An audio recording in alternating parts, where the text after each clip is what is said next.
Hey out there, Chumbas. We're here once again with a brand new live play for CyberPunk Red. It is a game that takes place in the same setting as the you like it or you don't video game Cyberpunk 2077. About 30 years before the video game, in the town or city, it's more like a city, of Lumens Nouveau, which is where New Orleans used to be. It has been rebuilt and kind of twisted into a gem of the South in the cyberpunk setting and genre. When last we left our band of trepid, not really adventurers, paycheck to paycheckers, they had just found a prodigal son that had come to Lumis Nouveau looking to party, and in fact, did party. And were able to return him back to his family. So good on them for that. We will be picking up today with a small story called The Drink. This is part of the Seven Words story arc. And today with me I have Bishop, played by Mark. Say hi, Mark. Hi, Mark. Oh,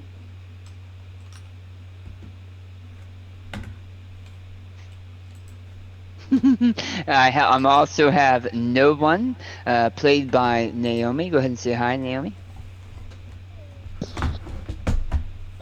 Why don't you go say real quick who No One is? Noam is a fixer, kind of the one that knows somebody, the one that gives people jobs and connections and gets us into places we would normally wouldn't.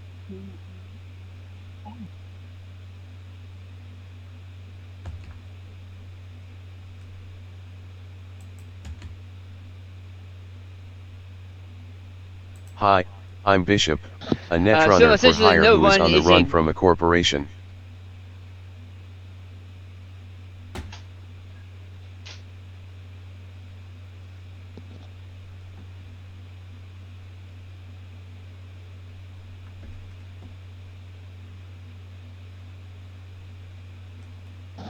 We're having a few technical difficulties this morning, or this evening actually, since we are recording this in the evening.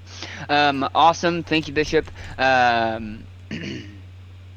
We also have Naomi's playing No One, who is a fixer, um, and kind of has been pulling at the strings of um,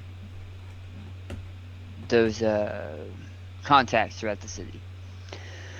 Um, Before we get into it today, I wanted to talk a little bit about the unique, well, pseudo-unique ways that players can improve their characters. So that when you hear us talking about it, you're not at a loss for what I mean. So essentially, they essentially we I hand out improvement points.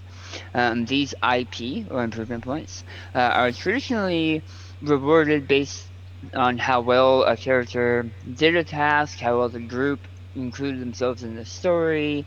It's not necessarily how many chromies they knocked out or how many cybered up psychos they take down. I mean, this is a story that we're telling together, so in a lot of ways it depends on how they are playing and what type of player they are. Cyberpunk Red itself has a pretty neat breakdown so that you're granting players almost individual achievements based on their preferred style of play. Ouch. Warriors, which are based on combat oriented players and they like to engage in tests of skill against adversaries.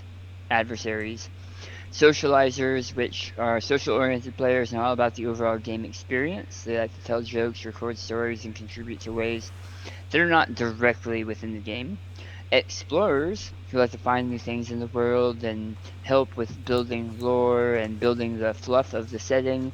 and role players who like to be in the moment and play their character as accurately as possible. So that's really the four types of players that Cyberpunk Red really identifies. How I tend to break things down, because I don't necessarily like putting players into specific small boxes, is um, uh, if I had good give and take from the party over the evening. If it was just me telling them what they did, having them roll, them not really helping me tell the story or fluff anything out, I probably wouldn't grant them as much XP as if they were coming up with NPCs, for example, or getting involved in the lives of their contacts, because that's the thing, especially in this game. If you um, don't help out the people that are helping out you, you're not going to be around very long, or at least you won't be able to get that favor answered. So I have granted a little bit, I think around 100. Some people got a little bit more, a little bit less, depending on what they did for homework. On the last, after the last session, which was 2 weeks ago, and essentially you get points that you can then turn around and spend on skill improvements, role ability rank improvements, um, and then sometimes you can spend those improvement points on other things like contacts or special story stuff or special gear, especially later on when your characters have more chutzpah. More that makes them who they are in Lumen's Nouveau.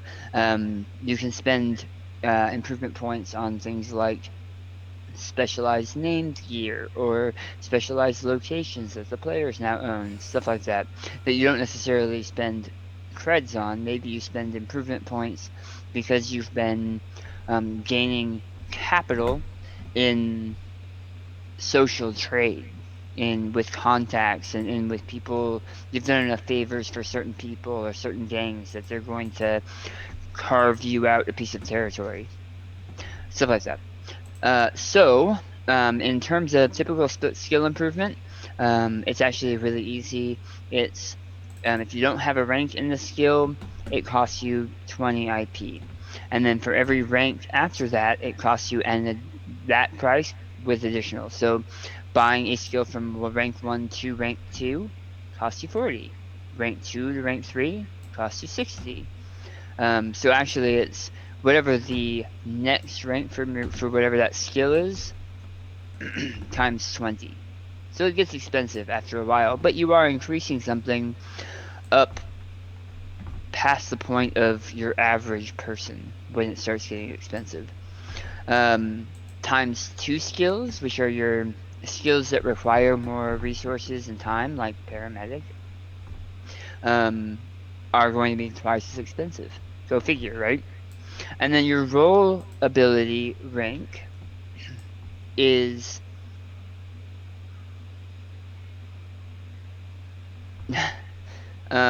your role ability rank improvement. For everybody in the party right now, they have a role ability of 4, which is that special ability that makes their class kind of really unique. For example, the net runner's ability is net running, and it's going to be 4. So to get it up to level 5 is 300 improvement points Holy in order crap. to get it up to that next level. And it goes up a bit, a pretty penny in between each. Are you kidding me? 300 XP? No, 300 IP. Oh, right, 300 IP. Yeah. But if you guys have been knocking it out of the park, you average and doing your homework, you average about 100 a week. So really, Yeah. Yeah, I guess uh, that's uh, not that bad. that's stepping up your role ability that makes your class unique.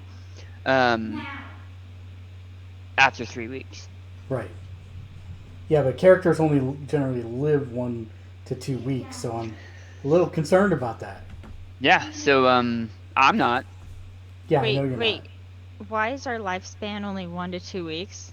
And why are we on our second week just now learning this? Welcome to Cyberpunk. Hey, Billy, how's it going? Good. How are y'all? Not bad, not bad. You didn't really miss much. I was just explaining how to spend improvement points, which are the experience points in the system. I believe all of you got 100 from the last session with the homework. It was 80 for the session and 20 for the homework. And the improvement points, I should have mentioned earlier, I apologize. Page 411 on the page, 412 on the PDF for those of you that are following along. And it's the costs are pretty self-explanatory when you want to increase the skill or your role rank ability. It's not cheap, but it is pretty self-explanatory. Wait, so As between both the session and the our little oh, I'm blanking on the word. Play by homework, post. paper post, Yeah, that yeah, is a total of 100. yes. Okay. And in theory, you can expect probably around 100 a week if you've done the homework and if you guys were giving back and forth, with the story, like you Gotcha. guys have all been doing already.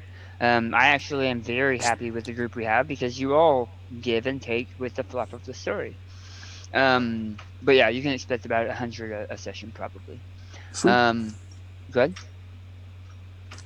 No, I Oh said no, I was cool. just saying awesome. Okay. Yeah. So as I was telling Mark, if you were just saving up for your roll ability, which is going to cost 300 improvement points to get it from 4 to 5, uh, it's going to be about 3 sessions. Okay. And Mark was just saying, being that the average life expectancy of most cyber runners is 2 sessions, he's not sure how they're ever going to increase. Very, very carefully. All right. So I'm gonna wait just a little bit longer because we're now at the 30 mark, and I believe our last player is showing up in just a little bit. Um, did you guys have any questions? Why are you wearing a knockoff Dungeons and Dragons shirt? I'm actually wearing a Lord of the Rings Dungeons and Dragons shirt. Ah, okay, that's the part that was missing. Was a little bit of the Yeah. contrast at the bottom. I'm like, why didn't it just say Dungeons and Dragons? I see the Balrog on there. It's fine. But yeah, Yeah. that makes sense. I just found my Gamer's Edge shirt yesterday, so I will be wearing that probably moving forward. I have a couple CyberPunk shirts that I'm working on to get through, and I have some plans for some clothing to wear for this podcast as well. But for today, I decided to go with a nerd shirt, a role-playing nerd shirt. No, that's good. As soon as my Gamers Led shirts come in, then I will be wearing those. Okay, so as mentioned previously, I want to try to stick to the calendar that we have put together to try to keep games on the reg and try to keep information together. So I will be getting. I need to fix this. I need to fix the titles of the things because I know today's title was different. So thank you for meshing with that. But I will be rolling for Hustle at the end of today so that we can work on that over the next week. Also, if your character is spending IP on something, usually, and for me, they need to kind of show that they're working on that skill.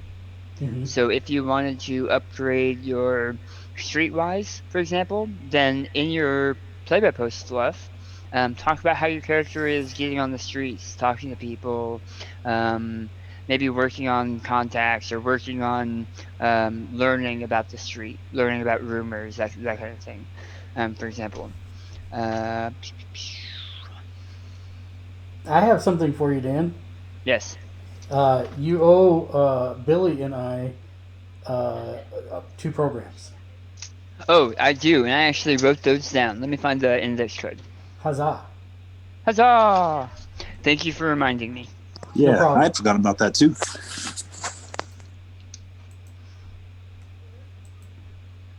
Software is good. Software is life. Yes, software is life. Some people will tell you it's Shrek. Those people are wrong. It's software. Those people are clearly not net runners. That's right.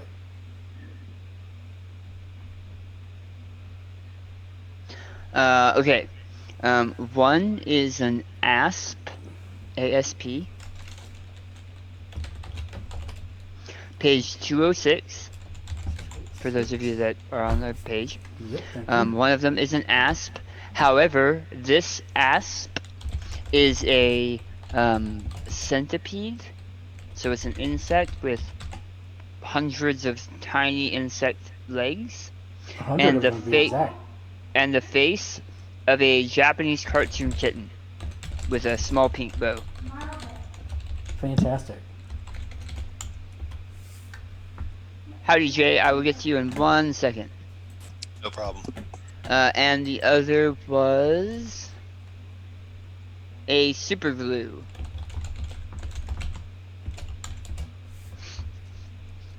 And this super glue is translucent. The program is translucent, but it looks like a decal for a Japanese cartoon kitten with a pink bow and sharp needle horror teeth.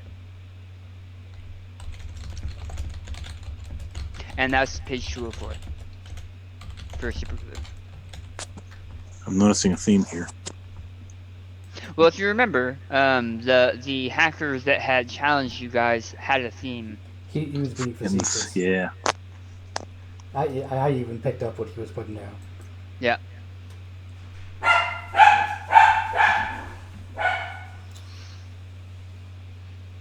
Okay, Jay, since you just walked in, really what we've been talking about is IP, how it's spent, how much you can expect, and what I'm looking for in order to get IP.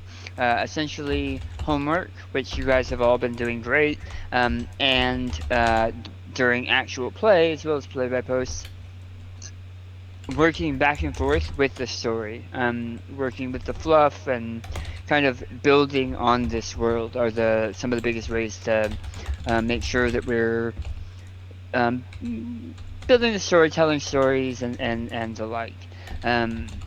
Is the best way to make sure we max that out every week. Understood. And I was reminded that I owed the two netrunners some hacking programs from the Festival of Lights at Christmas.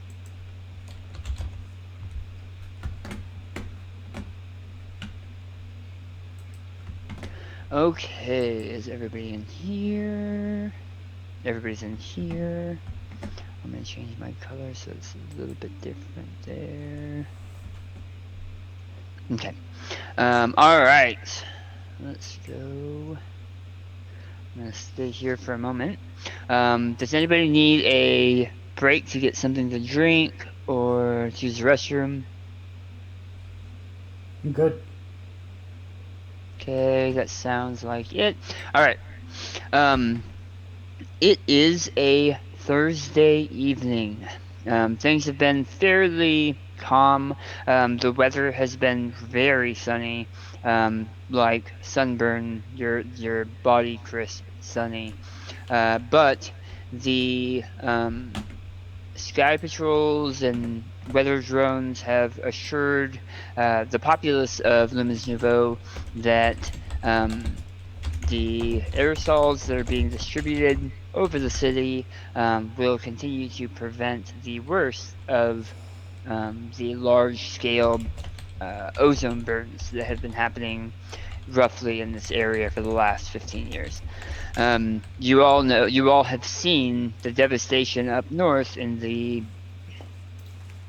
blasted lands up north of the giant lake north of Lumens Nouveau, Lake Pontchartrain. I am sure that I messed that up. But Pontchartrain. thank you. Up north of that is the blasted lands. You guys have seen what the acid rain and the just straight up heat and radiation have done to that large section. Lumens Nouveau as a whole has been pretty safe, and it looks like it's going to continue. You've been keeping touch a little bit since you were paid with both money and produce. And as it happens, it's a little bit late on a Thursday evening. So you're looking at about 9, 10 p.m. Um, what would you guys be doing at this period of time?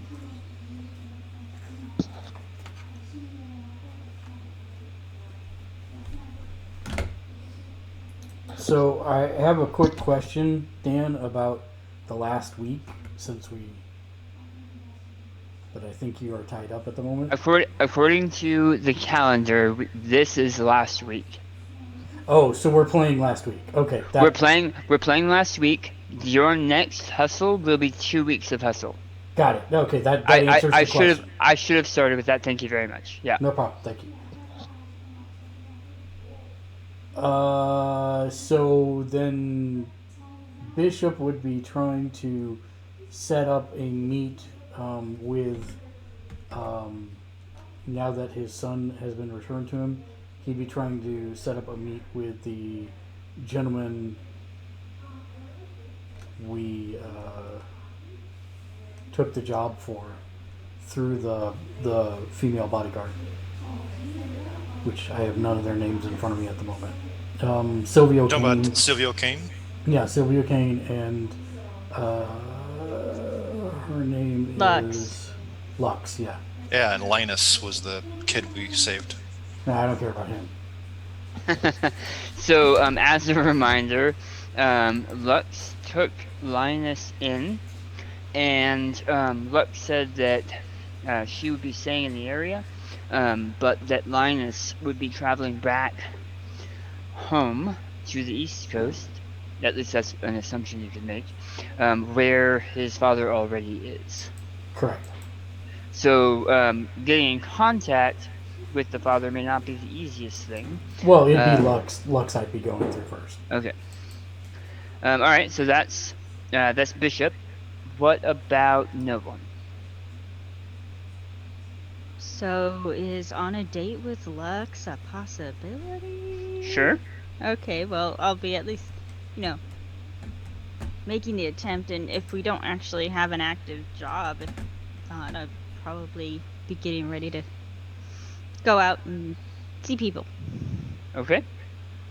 How about Hector? Or would be reaching out to his unknown contact. So the main reason he came to Lumens Novo was because that trail for him looking for a significant other led him here. Okay. So basically trying to run that down to ground. All right. And Midnight. So I kind of wanted to find out about the concert he did. Mm-hmm. I wasn't sure if anything after Matthew was happening or everything just went well and, here you go, here's your money and you're done, or if there was like a chance of a follow-up to set up another one. Just I wanted to kind of know more about that. Jay is referring to the hustle that Midnight did a couple weeks ago, or a week ago if you go by game time. And he and his small band, because it's now a pretty small band, performed a kind of celebratory concert, but it was like a smaller concert for a corpo, and for he didn't know this for sure, but it was their birthday, and so they set it Nice. up for a corpo's birthday. You did get 2 additional contacts from that, but those contacts have to go through your new manager with the corporation that you currently work for, that you have connections to. Okay, so I got them connections to a new manager as opposed to just connections to a venue, or did I? You found a venue that did not currently have entertainment, and normally corps don't really talk to each other for the most part, and so because Midnight kind of owes to somebody specific, the other corporation probably wouldn't have even thought about hiring them for the party, and you kind of you grease the wheels for a cut. Okay. Okay, that makes sense. Do I have names that I need to put in my cyberpunk notes, or do something we'll take care of later? I'll take care of that later. I'm writing that down as my homework. Cool. So, um, Get J music corpo deets. Gotcha. It went well, as you know because you got paid. They also uh, had the people looked like they really enjoyed the show, and afterwards they bought some of your merch, which is another way that you got some of those funds. And you have seen on your, I'm going to assume everyone has a garden patch. Garden patch being the Cyberpunk Red equivalent of like a website or a Facebook page, like a blog. So I'm definitely going to assume at least Midnight has one, oh yeah, because it makes sense. And you've seen since that concert, even though it was kind of a smaller venue and a little bit more personal, you've seen quite a bit of a garden patch bump um, from that, or at least you attribute it to that because it happened right after that. yeah. In fact, I think I already know what his next hustle is going to be. I think it might be neat to actually create a not a Facebook, but something similar for him, maybe like an upgrade or some type of like corp sponsored uh, garden patch or something to where sort of he kind of upgrades his web presence or whatever you want to call it as far as Lumens Nouveau is concerned. Hmm, that is definitely something we can talk about. So, what would Nate be doing? What would Midnight be doing? Well, the reason I want to know about what I just asked is because that might change what his actions are. But if everything went good, and we'll figure out what those contacts are later, um, he would basically try to sort of plan what his next concert would be and where, and sort of lay the groundwork for it. But if there's no like, job currently or nobody else in the party's like, hey, I need your help with something, he'd probably, because we live in that place where we had our very first pre-session, right? Right. With lots of people around. Yeah. So if he if he figures out where his next venue is going to be, then he would probably spend his time marketing that area and going and like maybe even meeting people or like handing out flyers or going to a cafe and it's like, hey, can I put this poster up on your board or whatever? Basically, to try to improve his next venue. Also, What? Jay, shortly after you played that gig, you got a message that said, Midnight, thanks for the comp tickets to your show, it was great. I was thinking the next time you have a show, let me know in advance and I'll see if my media contact might be interested or know someone who is. Oh yeah, definitely. In that case, you sent a text message with that or voicemail. Yeah, yeah. yeah. Then he would respond back. Sounds great. This sounds awesome. We'll definitely do that. In fact, he would tell pretty much the whole group, "Hey, I'm going to go to blankety blank street in the corner of such and such way to do some marketing to some club or not club, maybe a coffee house or something." That's what he's going to do. Now, whether that's conversation or persuasion or whatever, so be it. So keep in mind that at roll ability 4 or rank 4 for your charismatic impact, you can play at small local clubs. You can even play at well-known clubs. So it's just a matter of talking to the right people, greasing the right palms, and getting your getting your synth wave to the right people. Did we decide whether or not it was like how many times per session or whatever he could do charismatic impact, since it was somewhat unclear as far as frequency? I think as long as you're not going crazy, it's fine. Because the idea is you are a rock star. It's just you are a fairly local rock star at the moment. So I mean, you don't. Anthony and I talked about it. I might want to talk to you about this separately when we're done or something to come up with something a bit more concrete. We can leave it vague, but I think it might backfire on us because we never know if I'm abusing it or not. So if we come up with like I can do it luck Oh, times per week or charisma times per week or eh, something like that to where there's something solid.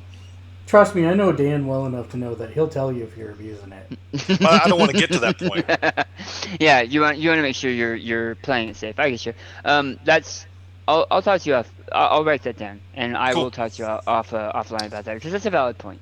Yeah. The reason I was saying the venues is because where you go at rank 5 and 6 for venues is large important clubs. So while you can right now due to hot and well-known clubs, you're still not at the large important thousands of people clubs. So the last gig was probably a smaller affair with a whole bunch of corpos and friends, maybe some fans, at one of the more well-known clubs in the southern central business district. Cool. That makes sense. Yeah. So unless you have an objection about how he spends his time, that's what he plans to do. Okay, which makes sense. Got to get those fans and those eddies. That's right. Bound number. Well, he'd probably send a special thank you to no one. Sort of like, hey, it was great. It worked out great. Sweet. Who should I think about being awesome? No one. I knew I'd regret my name. All right. I regret your face. It's melting. I know. I can tell. It's because it's so hot down here. It is. Yes. So it is about 8 o'clock on a Thursday, and it is probably 90 degrees. It is very warm. In People. January? Oh wait. Yeah? In January. Global warming sucks. Well, Yep. that is a thing in this setting. Very much so. Everything sucks. Yeah, I know. Wow. You think that maybe I have been looking into this a little bit? Um, my top thing for Google was New Orleans weather. So it is very hot, which is rare for this week in the year. And it's also very dry. It has been very hot and very dry, which is rare. But in the Cyberpunk universe, not as rare as it probably could be. But still like 150% humidity, right? Oh yeah, Yeah. oh yeah. Yeah. People are dressed for the warmth, but um, it is also later at night. Like my living room. Is your living room a sauna right now? Well, I got the AC now, but it was for a while. Even in the wintertime, it's like, ugh. Speaking of Bishop, after sending his note, we'll go to the one place that he is guaranteed to find AC, and that is the club. The club. Yes. In the business district. The good club. Oh, the good club. Yes. It might as well Is be. it a sex club? No, it is not. It is a dancing club. He doesn't remember the name for it. This is the It's one weirdest of I've ever those seen you. clubs. Usually you have your notes like right in front of you. Well, I have my notes in front of me. The problem is seeing them, and I have 27 screens to get there to get to them. It's very, very difficult. This mask was a cool aesthetic idea, not so much for execution of doing anything. You should have your screens like on the inside of your mask. Yeah. The amount that I can see inside my mask is literally this big, so that would be bad. Yeah, that would be bad. So Hector, you got a message a couple days ago with a date and time after your information request, and the location is an arcade, an old school arcade, in Nouvelle Prosperity, and it is a like mostly coin op video games and pinball machines and stuff like that down in the tourism district. It is warm, but that just means that people are outside drinking, and there are a lot of them as you pass through the streets. All right. Well, then, do I know exactly where this location is that I'm headed to, or do I just have the general idea of where I'm going? You got a general idea of where you're going, and you're pretty sure you passed it last week when you were down in this area heading to Baron Square. And sure enough, you come across it fairly easily. It's a small arcade called Candy Coin, and it is a uh, maybe 40 feet wide, 100 feet deep building. The front windows have bars on them, but have a holographic front in front of it, so you can not really see the bars. That have uh, like 8-bit and 32-bit characters fighting on the front. There's a bunch of 25-cent pieces that are um, anthropomorphic and dancing around on the hologram. And then there's a much larger one that obviously looks like a peppermint that has been smushed into the shape of a coin that is coming by and fighting off all of the other video game characters. And that must be the candy coin.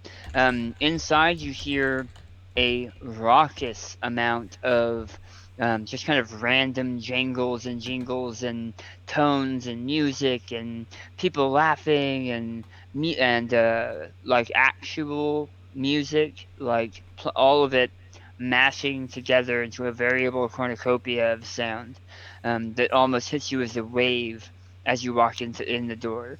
There are a lot of children, but also not children, playing at the dials and joysticks and everything. As you walk in the front door, there's I'm gonna say teenager, but like graduated high school teenager, Gotcha. that has a belt with small metal things. You can see it could take a credit chip, but it's a coin dispenser on his belt, and he looks at you with a energy drained face and says, "Welcome to Candy Coin, home of the Candy Coin. How can I help you today?" Um, Before I answer him, when I was told to come here, was I told to meet anybody? Did I get like a passphrase? Did I just say? Was I just told to show up at a certain time? What information did I have for? You were told that you wanted to play a game against the face. Okay, so that's what I tell the guy. I'm like, hey, looking to play a game against the face, or You I'm here see for a game against the face. you see his eyes kind of go wide, and he goes, "Oh, okay then. Cool." And he walks back behind a small glass counter that you can see is smudged with hundreds of fingerprints. Underneath is a golden glove that looks a lot like the Nintendo Power Glove, but it has on each of the fingers, it has a gemstone made up of a very small coin from different countries. And on its label on its bottom, because it's like on a stand, like a trophy. Yep. It says World. What was it? World Championship Buzzworthy Games, 2021. And he says he leans over a gooseneck mic, and you can hear the voice crackle across the rest of the arcade as sound kind of dies down. He says, "Ladies and gentlemen, we have a challenger," and everything goes quiet, and then people start cheering, and he goes, What's your name? What's your name?" Hector. You can tell this guy is either very, very drunk or super high. "Hector wants to play the face," and then there people are applauding, and you can tell, or applauding, people are clapping and applauding, and you know, like as you look around, people are clapping because people are clapping. They have no idea what they're clapping for. Um, and he stands up and empties 3 quarters onto the glass and slides them to you. They look like normal quarters from the 1980s, 1990s.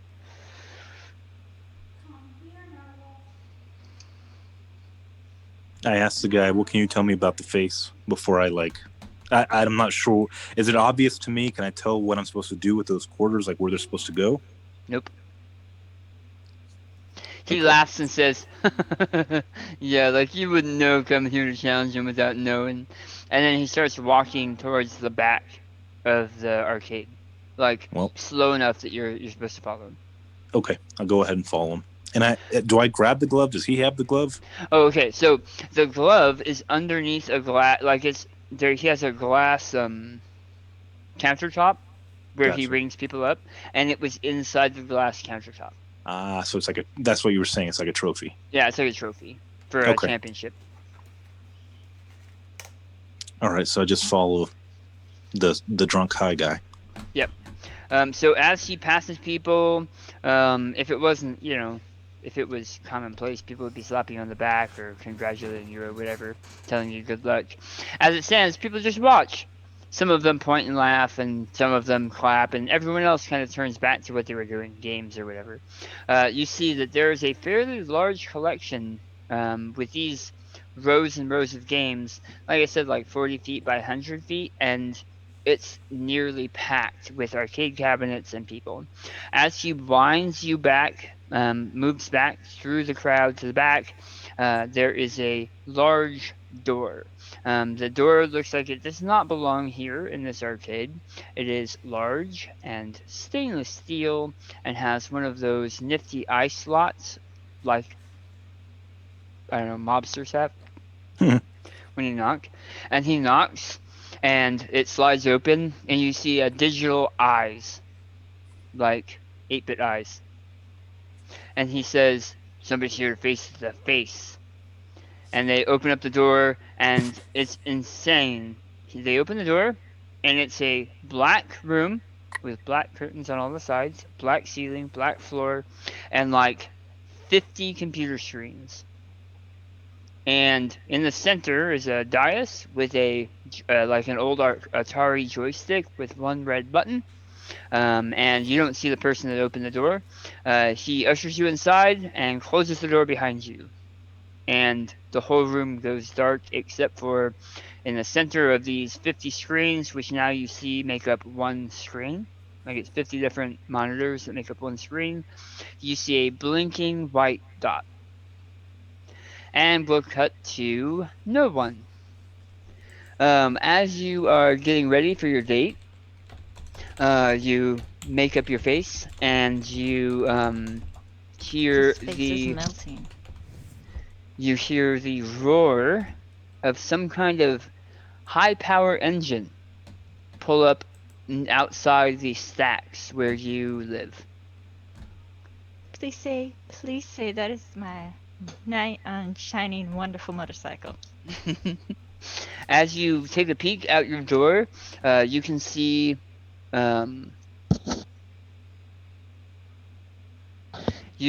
Lux unhook from a very large motorcycle.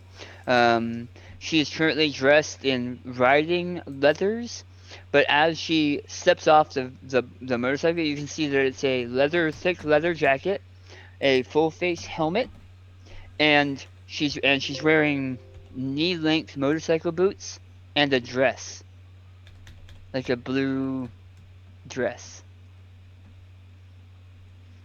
Okay, so I need a couple more minutes. No, I'll make my way down in my one jacket that's fancy.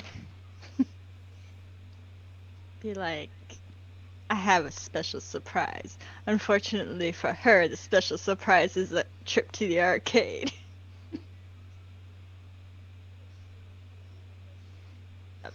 As you make your way down the stairs, she smiles broadly. You can see that she has metal. Um, uh, what are they called, Mark? Vampires? Yeah. Incised? Yeah, incisors. But Vampires. the cyber tech thing is vampires. They're called vampires. But she has them on the top and the bottom. And you guys saw them before, but I'm just reminding you. Her hair is done up in almost like a Viking braid, tight to the scalp with a ponytail down the back. And as you come up close, she moves to give you a handshake and then moves to hug and then obviously shy about it because she's not sure which to do, laughs her ass off, and then hands you a heavy leather motorcycle jacket and a helmet. Do I get to sit in a sidecar? There is no sidecar. Okay, I'll write that. It is But a gigantic mechanical beast. I'm in love. I'm getting married tonight. It is an Arasaka Black Widow 7000.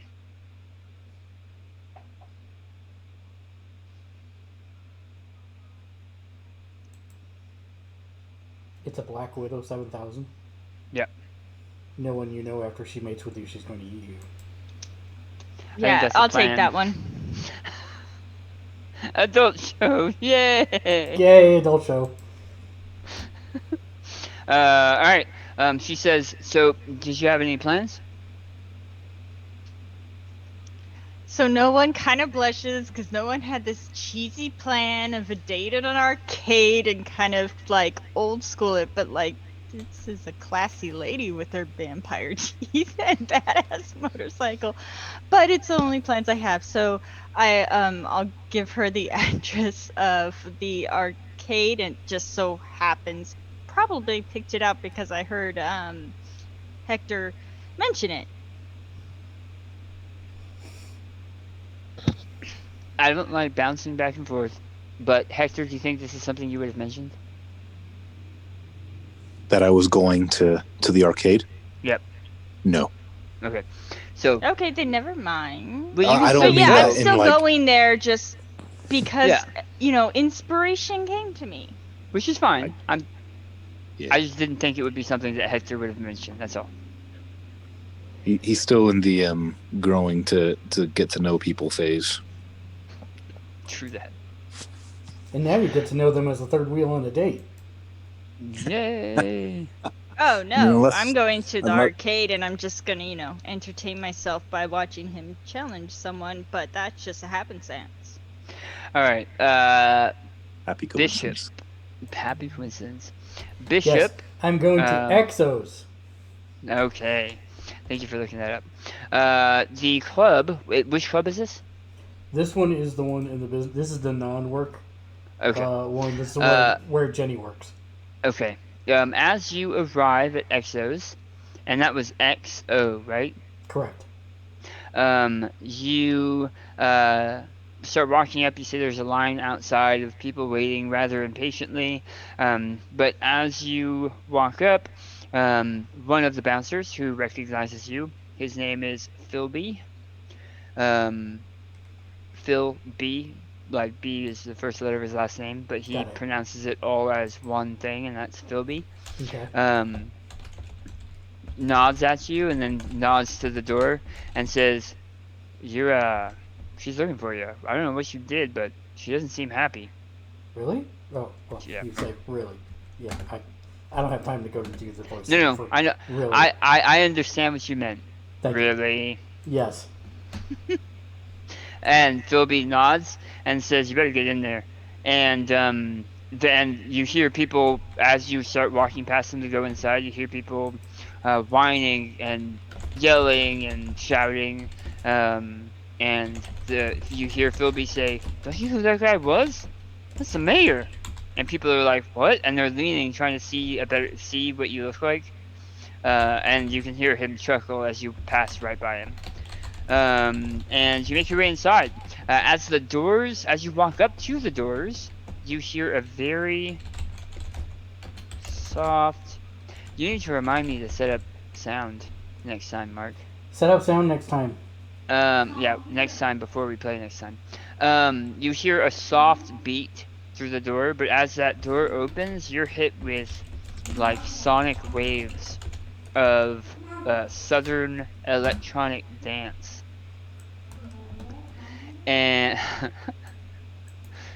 and you make your way inside. You can see that there are strobing effects in pink and blue haze as things are moving. People are dancing. The lights are flashing. The One of the things that makes this place relatively unique is it has mirrored ceilings and mirrored floors, and the mirrored floors are actually smart floors. So they make all areas that would normally be covered by fabric darkened out. So it's a mirrored floor, but it doesn't actually allow you to see up anybody's skirt, for example. I was gonna say, but if it's like, Yeah, so and behind many of the wall, like up high on many of the walls, are also long mirrors. And so the effect that you get is that you're in a perpetual tunnel moving up above you and below you, and also in most directions. And it's a pretty serious hotspot for a reason. As you make your way inside, past all the music, past the smoke and the fog and the vape smells and all of this bursts of sensation that's going on around you, you see Jenny, who is helping a couple of people at the bar. She spots you and your electronic face, and she flips you the bird, and then points to a table. And as she is walking over there, you also note that she is wearing a Midnight Suns T-shirt, which is torn in very, what are they called, Naomi? Provocative. provocative. Yeah, very provocative ways. As she walks over to you, Midnight Suns being Yeah, makes Midnight sense. Road's third album. Yeah, when she flips me off and points the table, I shrug like this, and then I go and walk over to the table and sit down. Okay. You've been here a bit, and you know that this table is in many clubs. There's a table that is kind of off limits to people, to customers, because it's the table that people that work there sit down whether they need a break, that kind of stuff. So that's the table she pointed you at. Um, After about 10 minutes, and she keeps sneaking over, like, dark looks at you. Um, she comes over, she sets a glass down in front of you that looks like it's a half drink Long Island iced tea. There's even a lipstick mark on the thing, and she says, "What did you do to my page?" Hi Jenny, what's going on? Phil B said something was wrong. Is everything Yeah, everything's okay? fine. My garden patch is on fire. No. Ha. Just so you know, she's not talking about an STD. I just wanted to make sure. She pulls out her agent, and you can see she fits on some kind of ring over the lip of the agent, and it projects above in a small hologram. You can see essentially her webpage, and there's stuff dancing all over it, and different images that keep popping up, many of them past pornographic and very gruesome. Things where you know her information used to be are now very derogatory and dark, and you also note that of the maybe 5 faces that you would consider you're known for, Bishop, Mm-hmm. yeah. Of those 5 faces, all 5 of them flash up here and there over her webpage, making it look like possibly a calling card if that's how she thought of it. Give me a. I Yeah. didn't do this, but I'll take a look to see what What do happened. you mean you didn't do this? But, maybe you'll be more popular? She takes the drink and pours it in your lap and leaves.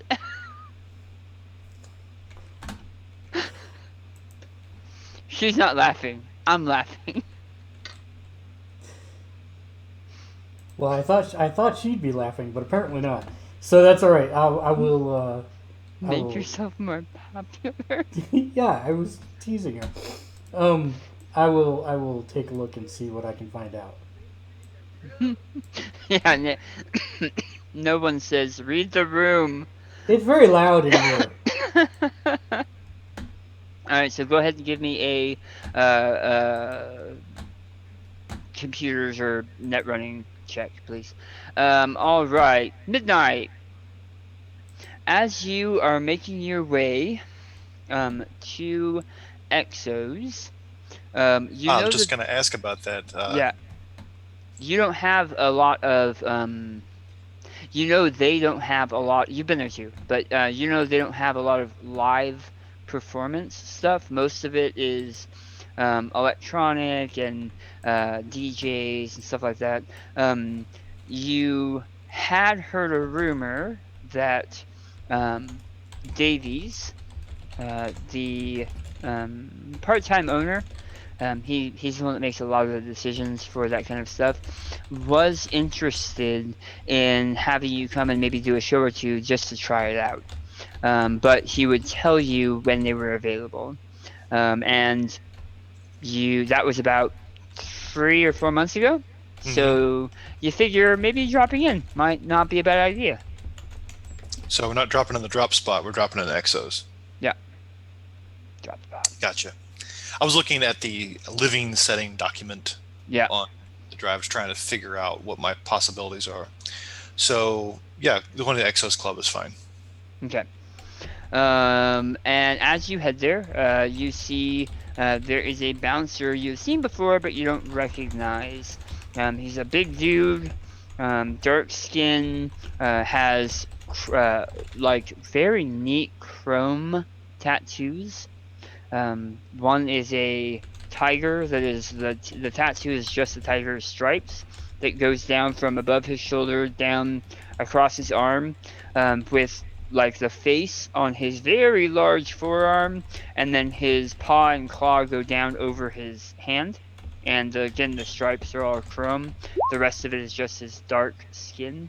And he's wearing a tank top on this really warm night, mirrored shades. He has a very short, I should have described this to you too, Mark, but he has a very short mohawk that is very, very spiky. So spiky that you think it might not be hair. Hmm. Uh, is this a situation where it's like just pay the cover charge and get in, or what? So you see a very long line of people waiting to get in. But I mean, you're not really going in to party. You're going in to talk to the owner. So I'm sure the line's not meant for you. Well, so there's two things. He's there to talk to the owner about doing a gig, and the gig's going to happen here. If this a Thursday night, you said, just because it is now. Yep. Um, does Nate do his gigs on a weekend, or is that like a typical thing? So that is up to you and your hype. Not hype, hustle. Okay, I'm imagining it is. It's probably a weekend night type of thing, the midnight of whatever given night, Saturday night, Friday night. So while he's waiting in line, he'll actually just mingle with these people and sort of try to get a vibe as far as like would they be interested or not, and show them a flyer of his music that he's done, or basically interact with them, converse, if you will.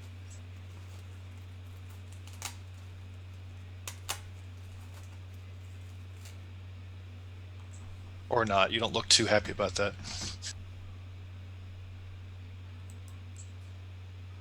So much so you're muted.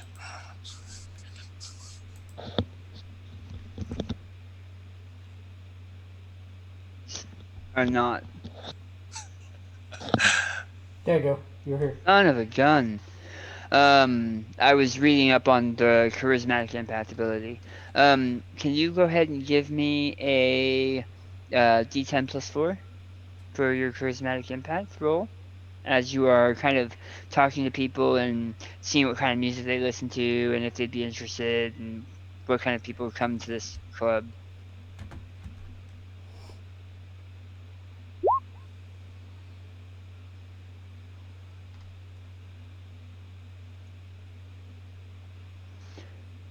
Okay. Yeah, it's mostly positive. The turnout that you're like talking to people in line and kind of getting a feel for what this club is. Most of them come here because it is electronic music and it's easy to dance to. But most of them would not. Most of even those would not turn away from the chance to hear live music because they don't hear it very often.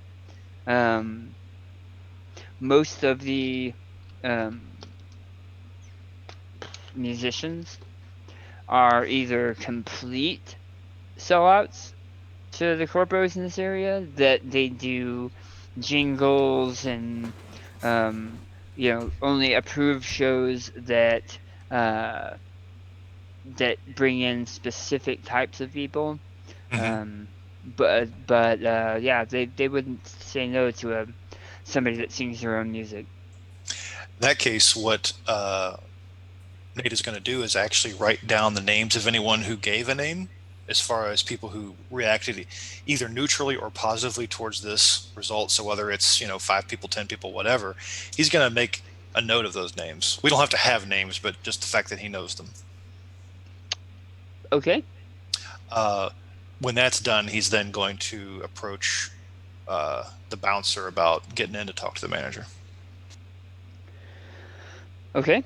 Go ahead and give me another roll on charismatic impact, just to see if he recognizes you, and then we can play that out.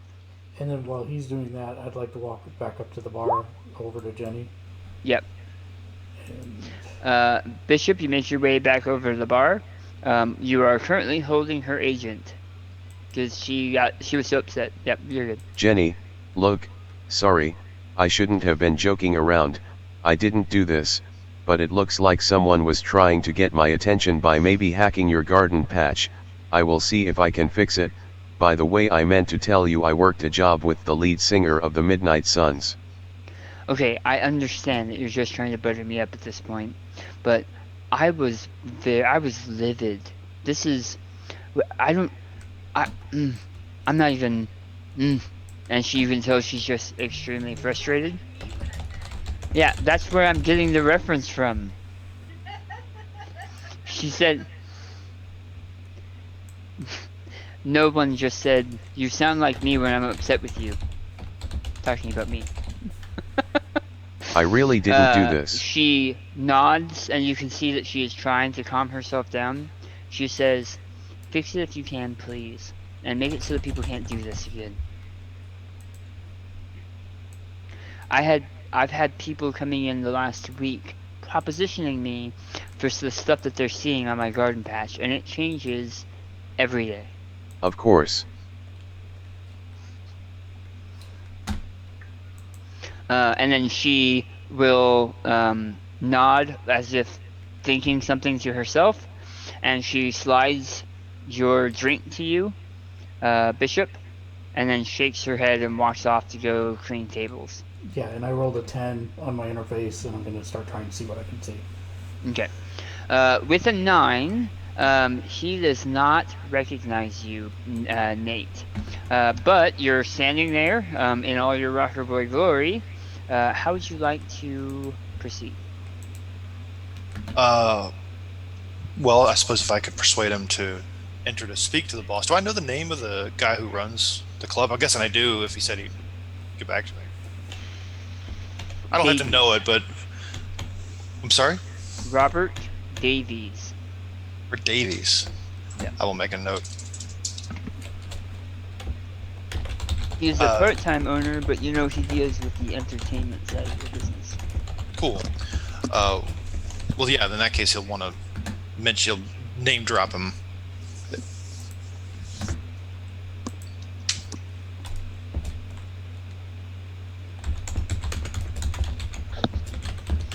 You were saying? Said he's going to name drop him then to see if that helps. I can tell you right now, buddy. Plenty of people know who owns this club. Doesn't mean you're gonna get in any earlier.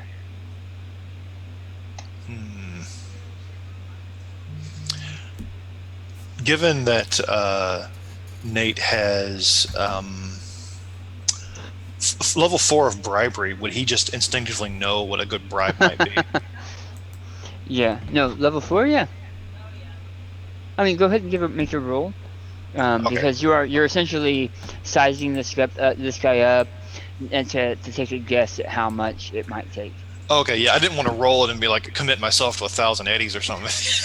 I want to make sure that I'm not. Well, okay, so the way I'm going to roll bribery is oh yeah, that's nice. Is for you to see how much you think it would take to bribe. It doesn't even necessarily mean that they will take a bribe. It's just you seeing, based on how they hold themselves, how professional they are, using that as a everyone has their price. I wonder what his price is. His price is candy bar. definitely 7 eddies and 2 apples. I wonder how much is in your pocket. So Nate is going to look real confident when he kind of slicks his hair back like he does every 5 minutes practically, and slot or hand or throw or whatever how eddies are transferred, and a small pouch with 2 apples, and he says, "Look at these, buddy. Bet you haven't seen a pair like these in a long time." And he's going to hand the apples in one hand and the eddies in the other. Is it really 7 eddies? 7D. Oh, Don't be okay. ridiculous. Okay, that's why I was like, what the hell are No, you talking about? I totally heard 7 eddies and 2 I heard apples 2 also. eddies and I'm like, 2 apples yeah, in a I sack, did. and I'm like, oh my god, this is amazing. You didn't hear that. I said 70, man. Come on. No, I'm not doubting you at all. At all. I am. I just made that up because I realized I was being silly, so I put a 0 in next to it. Oh, okay. Because I was going to say, with that roll, which is a very good roll, you know that you probably don't have enough money, like cash eddies, to bribe him. But gifts that would not be necessarily taken as a bribe, like an apple, for example, might be better. Well, I'm just telling you, you think an apple might do the trick. You rolled very well. I am going to do 2 just to be sure. Okay. And the 70 apples, he can buy some caramel to dip him in if he wants. I don't care. So that's the package deal. That's the bribe. And to hell with these 20 people. He wants in. Okay, as you walk up to him, he says, How are you doing this evening? Oh yeah, that's right. You name dropped. He says, yeah, man, take a look at that line, and all of them are ahead of you. And so you lean up, I'm assuming? Oh, yeah. Yeah, and you kind of grift hand this small package of a small roll of cash eddies and 2 Vapples. Delicious apples. He feels because he's used to this. He feels the roll of it go into his hand, the roll of cash, and then feels these larger tennis ball, small tennis ball, but lumps that obviously are not cash, and looks down, and then you see his eyes go wide behind his mirrored sunglasses, and he says, quietly, "Get your ass in there. He's upstairs." I'll take the rest of me with it. And did he ever give his name? He did not. But as you are closer to him, you can see he has a very small holographic ID, like sticker, like "Hello, my name is," that says, no, Mark. What did I say? Can you hear me? Yes.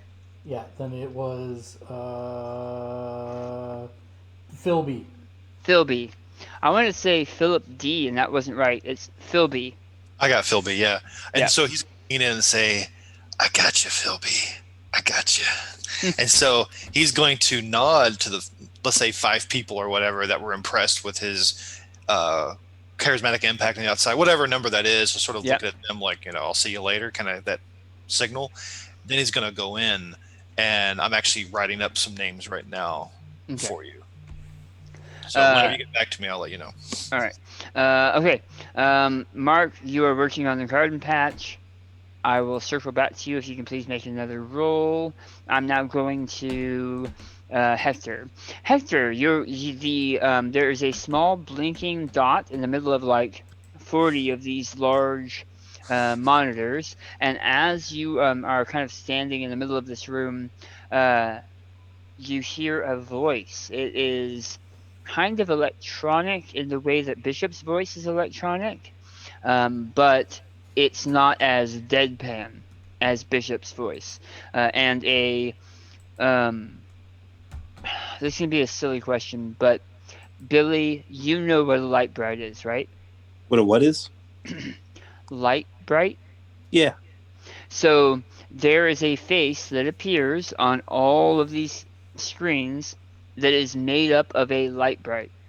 So it looks like several pinpoints of colored light that make two eyes and a big mouth. And the mouth moves as it's talking. And it says, "Well, hello, Hector. I see you got my message." Who did? People outside this room will see you playing a tournament against me.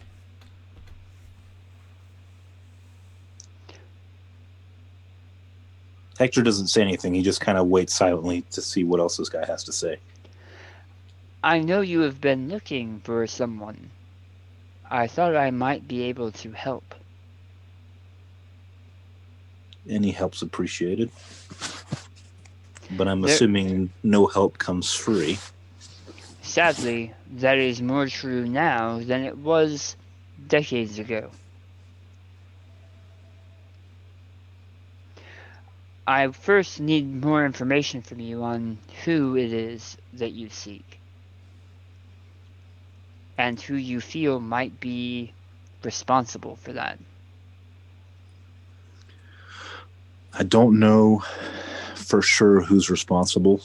And I give him a very short explanation for the trouble that my family got in with Corpse Mm-hmm. prior to him leaving for the French Foreign Legion. And he goes further on and says that effectively I'm looking for my girlfriend / fiance. And you feel she came here, or at least stopped here. The latest info I had, I believe you may know Ladder Climber 92, and he told me to reach out to you. Yes. I do know Ladder Climber 42. You said 42? 42? 90. I think I have 92 is what I have. 92. Yeah. Okay. Yes. I have also helped them with one of their small dilemmas. It is true that nothing is free, and while I am looking into this, there is something I need you to do as well. All right.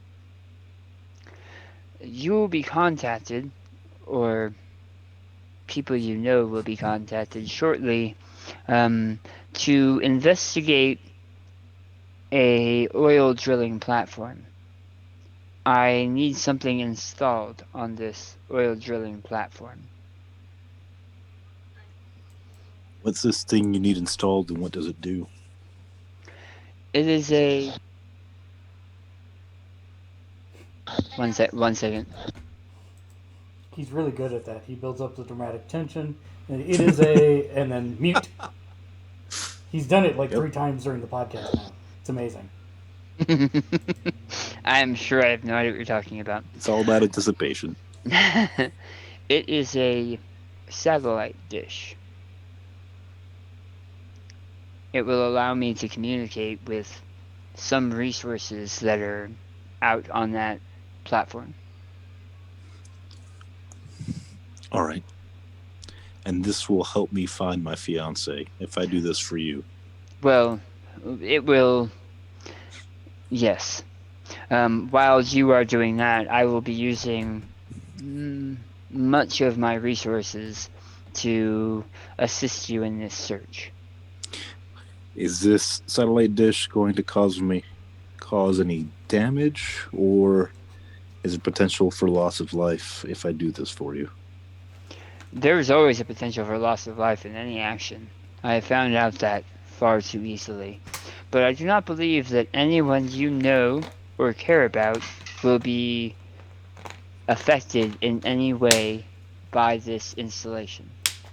And this installation, who's it run by? Biotechnica, or at least that's who it used to be run by. I'm assuming I know this corp, right? Yeah, Biotechnica is one of the larger corporations in the United States and elsewhere, but they do a lot of the krill krill plankton and seaweed farming, but they also have a lot of the hydro, like the fuel that people use right now. Okay. They have fingers in a lot of pots, but essentially it's a lot of bio farming and food production and stuff like that. Okay. So then I follow up with a couple more questions. Mm-hmm. One, how are we supposed to get to this platform? That will be made available with the job that they will be receiving. This dish, how large is it? There is a sound of a small soft beep or a hum from off to your right, and you can see that there is a shipping crate that is about 3 feet by 3 feet by 3 feet in the room with you. And there's Okay. there's like a small. Do you know what a Raspberry Pi looks like? Yep. There's like a small Raspberry Pi like attached to the top of the shipping crate, and you can see it blinks alternating red and green. Okay. Ask him if he has a layout of where he wants, of like the oil rig or the platform, along with exactly where he wants it to be. There's instructions within the crate, but if you could install it with the rest of the satellite dishes, it will help it to blend in if anybody looks in that area. Understood. I'm trying to think if there's anything else I'd want to know, my character would want to know. Where we're going, how we're getting there, what's being installed, where. All practical questions. And then I ask him as well, like, I'm sure I can find him in this arcade if it comes down to it, but is there a different way to get a hold of him if necessary? The face nods and winks, and you see a small message appear on your agent that has a unique ID code. It doesn't look like a normal agent code, but it looks almost more like a network connection code. But you haven't seen many of those since before the crash. You actually saw quite a few of them in Europe while you were cleaning up the messes of the last Corp War. You saw a lot of these kinds of addresses. I hadn't thought about that, but you would have seen a lot of these kinds of addresses, which are like old network addresses. Do I feel like I can trust this guy at all? Human empathy. Ooh. That would be a roll for that. Also, Hector, are you getting your whispers? So Hector's on. him. Yeah. Are you still on like 3 different devices? Yes. Yeah. So he may need to be reminded. I apologize. That's what I was doing. Thank you. So while I'm looking up my human empathy score, which I'm pretty sure is ludicrously low, does this dish have its own power, or does it need to be connected to the rest of like the dishes in the area. When you connect it in that area, you'll be splicing it to one of the other dishes, which Okay. will provide it with power. All right. Where are you, empathy? You mean human perception? What did I say? You said human empathy, and that's a weird I combo. apologize. I apologize. It was human perception. That's Okay. the That's on the far right under social skills. Yeah. Okay. Thank you. That is what I meant. All right. There we go. All right. Did you mean 100 extra IP for everyone? I think that's what you meant. I meant minus 100 IP for everyone. Damn it. Shh. No one just said, so we died? Yep. Okay. You don't feel that this person is being that you feel this person's being truthful. It is very difficult with just this voice, which sounds very computerized, to whether or not you can fully trust them, but you don't think they've lied to you. That doesn't mean they're not keeping things from you, but you do not feel they've lied to you. Okay. All right. So, in that case, I tell the face that I'll take his mission. I'll be waiting to hear, or our team or what. I'm assuming if he's referencing the team, he must. My guess is that he's aware of my other contacts in some capacity. Mm-hmm. Which is strange. Right. I was going to say, we haven't been here that long. We've only done one thing, right? We've only really done one missions.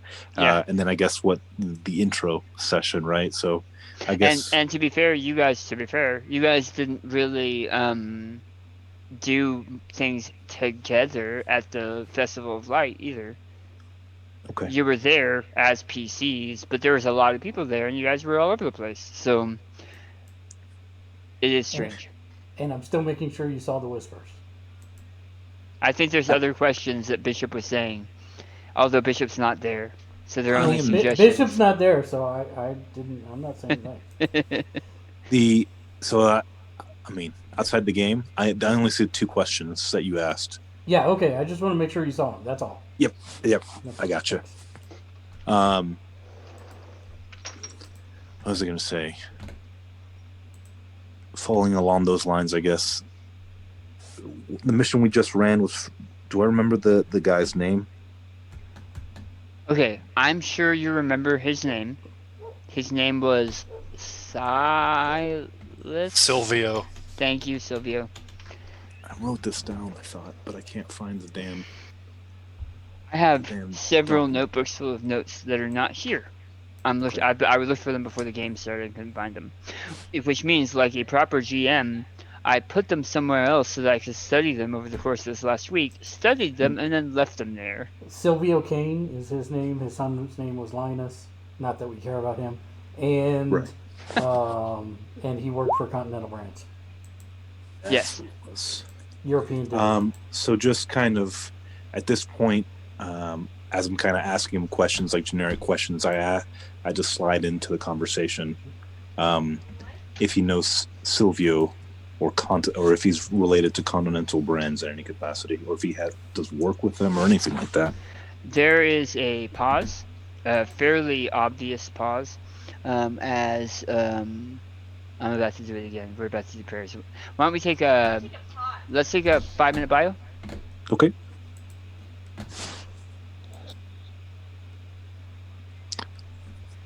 Are we allowed to speak during this? I don't see why not. Just want to say shout out. Thanks to everybody for helping me with my not so great memory. No problem at all. And yeah, we can talk. Well, hello everybody. I came on late, so I hope I didn't miss much. You didn't miss anything. Oh, cool. I have like a ton of questions for Daniel, but I'm never around when he's here and not being recorded, so hopefully we'll wheel at the end. He's always being recorded. Always. And just on a real life level, Mark, I may have a conversation to have with you at some point. Oh, good. Are you caught up? with? Dynamite. Oh, no, I'm getting back to that soon. Oh, okay. My free time has been very, very. Sparse. Yeah, I've been doing a lot of stuff. I'll tell you about it later, but it has to do with business, so I might want to get Oh, your okay. advice on a you know Sure. practical level. Sure, absolutely. Good seeing you all, by the way. I feel like it's been weeks. I feel like it's been a month since I've seen anybody. It's only been 2 weeks. It just was a long 2 weeks. Yeah, tell me about it. And Billy, you're on multiple devices to play this. You mean just to be on this thing? Yeah, so I'm on a laptop, a tablet, and a phone. Cool. And what is the easiest way to whisper you? Is it the way we're doing it in Roll20? It's just a matter of you know Yeah, Roll20. I just have to like occasionally glance at that screen, but realistically, that is by far the easiest way to message me. I've been putting non-important messages in the Zoom group chat because like nobody looks there. But if something is important, I usually try to whisper it. And I'm still using the /me command on the chat to indicate what Nate is sending to the whole group. Gotcha. Okay. And yeah, Daniel was 100% right. Though, like anytime, like I will whisper stuff, but it's only suggestions and thoughts, not trying to tell you how to run your character or anything like that. It just seems like something logical he would have asked. So that's the only reason I sent it. So yeah, we tend to send each other, Billy. We send each other lots of whispers, and well, we haven't played many games. I haven't played many games with them, but in general, we tend to less invasive, especially when two people are talking. Yeah.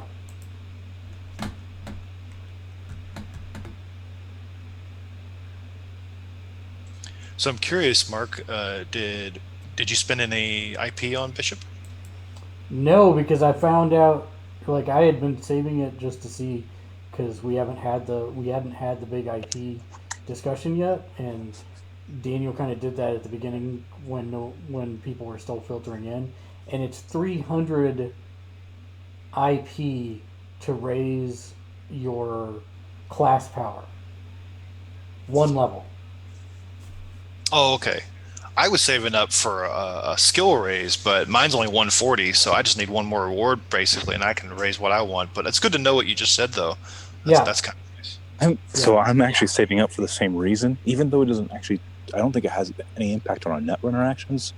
But I don't know if you noticed our the weekly jobs we do or whatnot. If we go level up one more time, the amount of income we make jumps up to the next level. Oh, that's good to know. I wasn't even planning on that, but that works too. Wait. Explain that again. You say we raise what? So like like your income, your weekly income for all the jobs that you do randomly. The hustle. I believe. Yeah. Thank you. Yes, the hustle. So if I'm not mistaken, and I think it's for all the character classes, if you level up your job rank to 5, it moves you up to the next slot of hustle income. It's 1, 2, 3, 4, 5, 6. Okay, then forget everything I just said about skills, and I'm doing what Mark is doing. I'm doing what Billy is doing. I'm doing what Gnomes is doing. I'm doing what my cousin is doing, and your uncle's second cousin's stepdog's brother's doing. Everyone's saving up for a roll increase. Is that what it is? Yes. It's all about the eddies, baby. I think that's the most logical and less screwball way of going about this. Okay, so what is the most screwball way and least logical? Because I would like to go that, because I need to give my buying rank 1 in every skill. Done. Yeah, or just inventing new sciences and just listing even them. Better, deep cocktail sciences. Okay, so now I have to kill no one and midnight now. Is what it sounds like. Wait, what did I do? I'm not taking a skill in I'm not taking a skill in phenomenology here. I'm just You're just phenomenology. Ooh, I'm going to be a phenomenologist. You're just making suggestions to my wife. That's phenomenology is an awesome subject under sociology, but that's a different topic. Phenomenon. Phenomenon. All right. Anyway, is everyone back? Was it just me that went pee? Yes, it was just you. Nice. That's not true. My dog also went pee. Oh, well, there you Nice. go. Your Good dog job, isn't. Cujo. In fact, I called him that. Wow. All right. You were talking. Did you have a question? I'm trying to remember. So I had just Oh, slid Sylvia's. do you know Sylvia Kane? There is a pause, as and you while you guys have been talking, the light bright face was shifting. So like its eyes would move or look around or stare at you. Pupils might change because they're like LED pupils, you know. The mouth might move or like make strange movements, but it was essentially moving while you were talking or while it was talking, as if it was a person. It completely freezes for a moment and then says, "Silvio Kane, apartment 221, Continental Brands megastructure, floor 352, window 771." And what looks like a live feed replaces the light bright, and you can see what it looks like Silvio Kane sitting on a couch with a hand on Linus's back. Linus being the young kid you guys saved, as if they're talking. There's like rain coming down the windows. The view that you're getting, you should not be able to get from a normal street camera. So you're not sure how that video was being received, and then it cuts out, and the face says, "I have not met this person. Is this person important to you?" I'm assuming if he can see that dude, then he can definitely see me. Which was And I just also kind of shrug my probably shoulder. Huh? this was also probably a show to show you how this person's going to try to help you. Gotcha. So find your person. I basically reply or kind of shrug my shoulders and say, important to me? Nah, not particularly. Just a job. Trying to get to my real goals at the end of the day. Aren't we all? Yeah. Okay. I don't think I have anything else to ask him. Okay. He waits an appropriate amount of time. You can see the face is moving again, to see if there's any more responses, and says, "It was nice meeting you, Hector." The pleasure was mine. Do we just call you Face as opposed to the Face? My given name is Light Bright. I kind of half smile and say, no worries, Light Bright. Or how about just LB for short? This pseudonym is acceptable. All right. I bend over and I pick up like the crates that he left there and then ask him, go ahead. As you are, give me a perception check as you are lifting up these crates. Like I said, it's like 2 foot tall by 2 foot wide. Like it's like a 2 foot by 2 foot by 3 foot box. It's not a big box. Fairly small.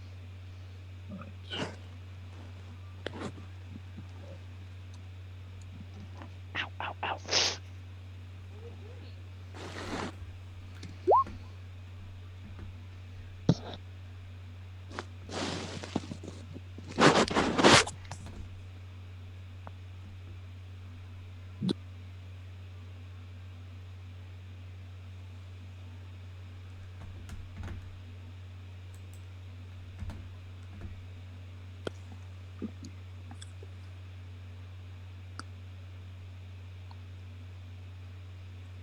All right. So a 17. As you get closer to this box and lift it up, it is made of a very strange material. You can see that the Raspberry Pi is a Raspberry Pi. It's a circuit board about the size of a credit card that is plugged up in several spots to this box. But the box itself has millions of tiny layers. So the Um, container, is this like a thing, or is it like a, so or is it's it a an actual box. like? Um, okay, so I keep forgetting that you and I are military, Bubba's. You know the crates that things get deployed in, Yeah. like especially computer parts. Yes. It's one of those, but it's two Okay. foot by 2 foot by 3 foot, and instead of being smooth, if you were to run your fingernail across it, it would go because it's got Gotcha. thousands and thousands of layers. Okay. It's essentially 3D printed, I gotcha. which, again, as mentioned in the play by post previously, is not a technology that is widespread yet. Okay. So basically, would I recognize that it's 3D printed? Would I know what that is? You would recognize that it's different. Okay. Different enough to realize that, because in my head, I'm trying to keep it in character, because I'm assuming if I don't recognize the technology, but would I recognize that? Well, actually, I just recognize that I don't know what the fuck it is. It reminds you almost of like a wood grain, but Okay. it's like plastic. It's like hardened plastic, but it reminds you of wood grain. Okay. So pick it up, and I ask them if the simulation for our game is over and how I did. I beat you by 300 points, which is actually not very good for me. So well played. Thank you. Thank you. As you approach, go ahead. I was just going to say, if you didn't have anything else, I'll just tell them we'll be in touch. The giant light bright face nods and then goes back to that single point of white in the middle of the screens. The door opens and you hear people cheering for you. Header, header. And you can see that on the screens that were spread out throughout the arcade that had like various advertisements and different things for like bro cola and that kind of stuff. Up, you also see that now all of them have a scorecard that looks like an old like Pong score.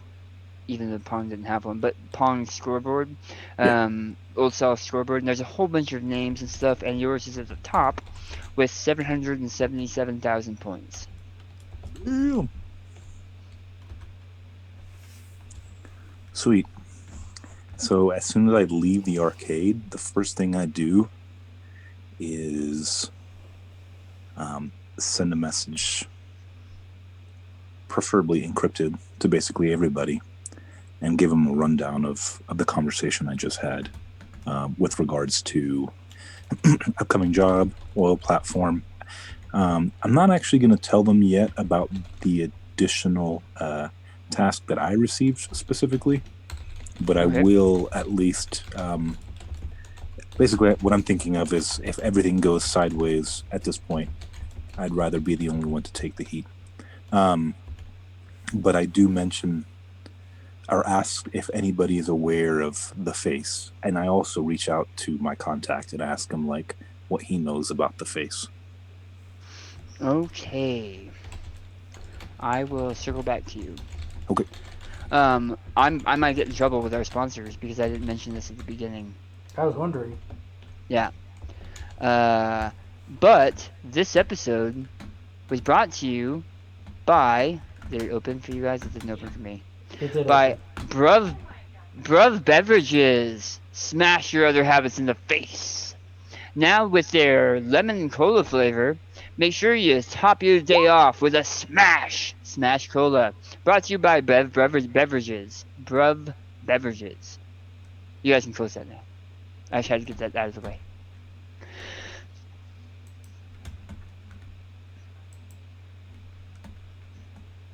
I actually had to do it. We're actually sponsored by Brev Beverages. It paid for the headphones on your head right now. Yeah, it did. It totally did. No, you keep your mouth shut or I'll give you a Brev beverage. Does that mean she's your addiction? You want to kick her? No, I just need to smash my other habit in the face. Mommy's fighting daddy, and I don't feel comfortable. All right. As the message gets sent out with some interesting pointers, It's about this time that Nate is making his way the um, up the stairs, which are fairly obvious. As I described earlier, EXO has a lot of mirrors and a big party scene. As you kind of make your way upstairs, I'm assuming you're going upstairs, Nate.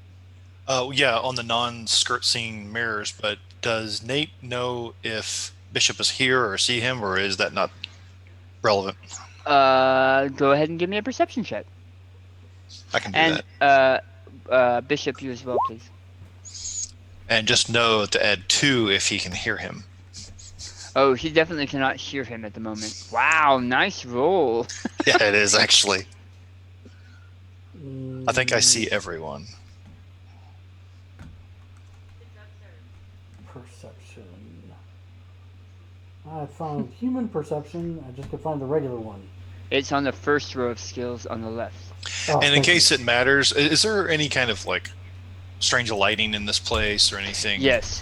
I have It's anti-dazzle in my cyber eyes, oh, so okay, it doesn't really bug him. nice.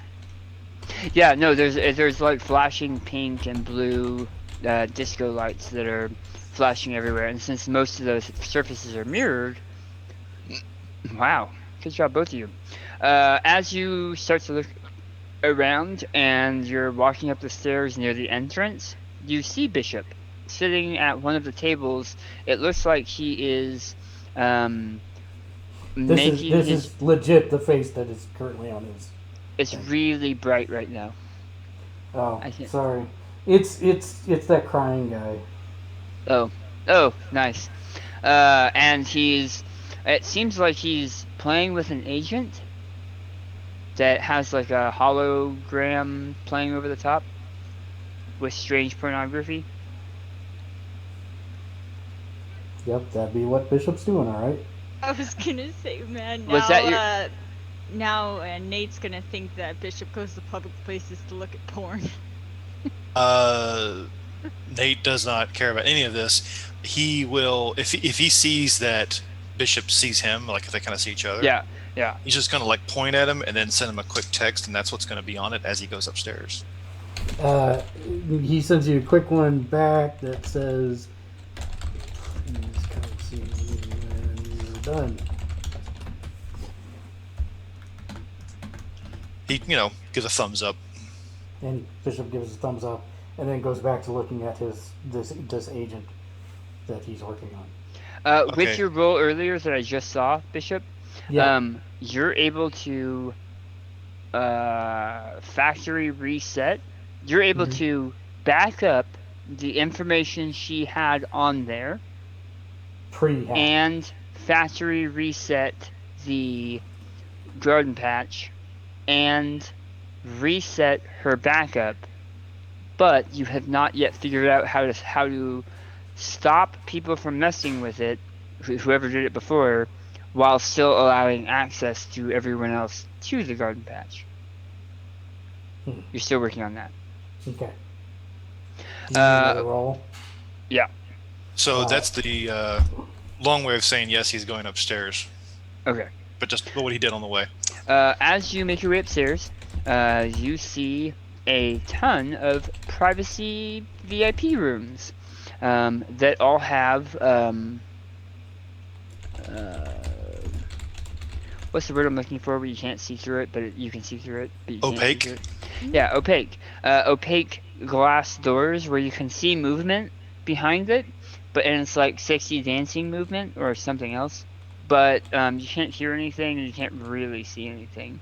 And at the end of it, at the end of the hallway, you see a door that is slightly ajar that has a hollow placard that says office on it. From it, you hear shouting.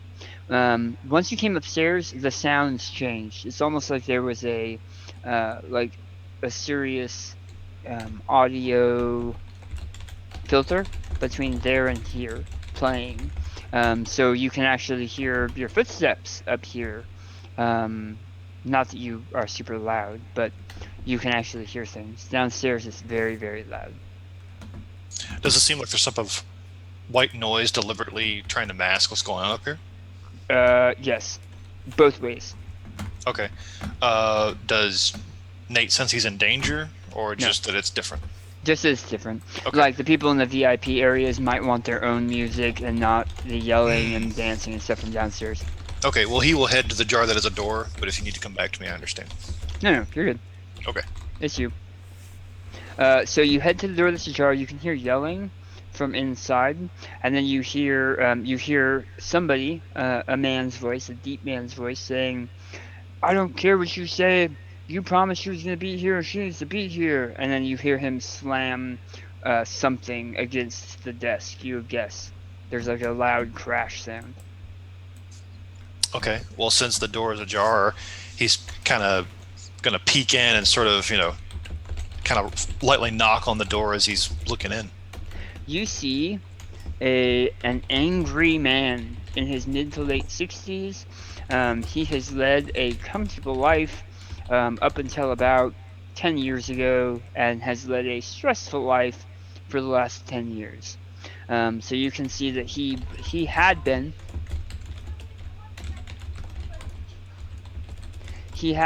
a fairly large guy, but the weariness and stress of his life has shrunken him a bit. Though he still carries a lot of the same skin that he had when he was a larger man.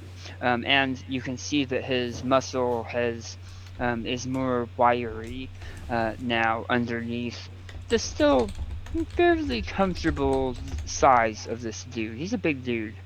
The hair on his head is mostly around the crown, and it's right now kind of frizzy. He has a pair of glasses, but they are laying broken on the desk in front of him, with his broken agent sitting in the center of the glasses massacre.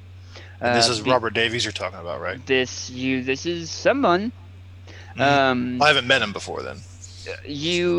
Oh, I'm sorry. You have met him. This is Robert Davies. Okay, cool. Just verifying. Yeah, behind him, you see what must be a one-way mirror or two-way mirror, because you see the dance floor and the DJ and a lot of flashing lights that are subdued up here.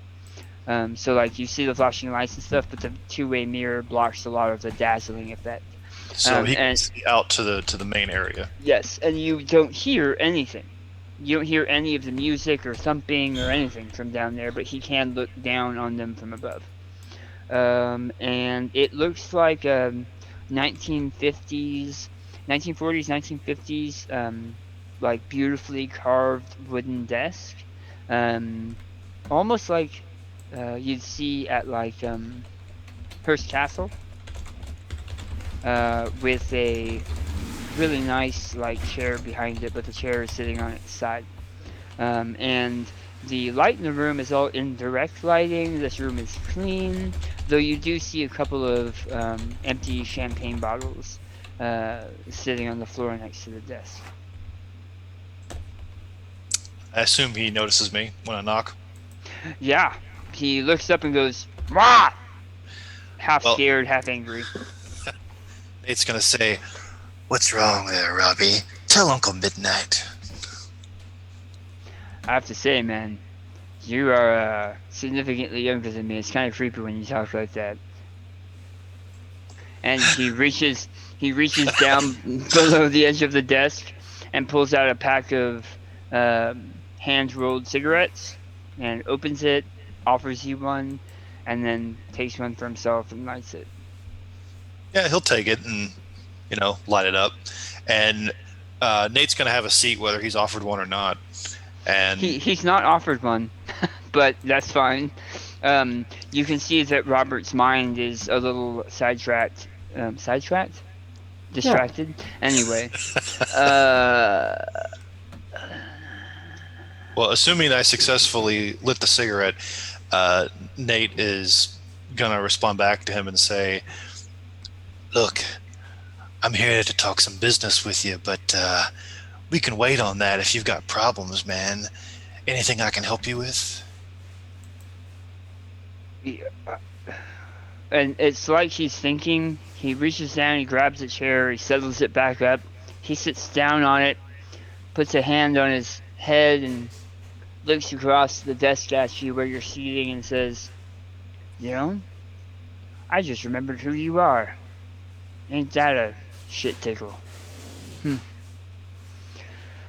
Uh, I'm, we're not looking for anybody live right now, but, maybe you and I can work something out.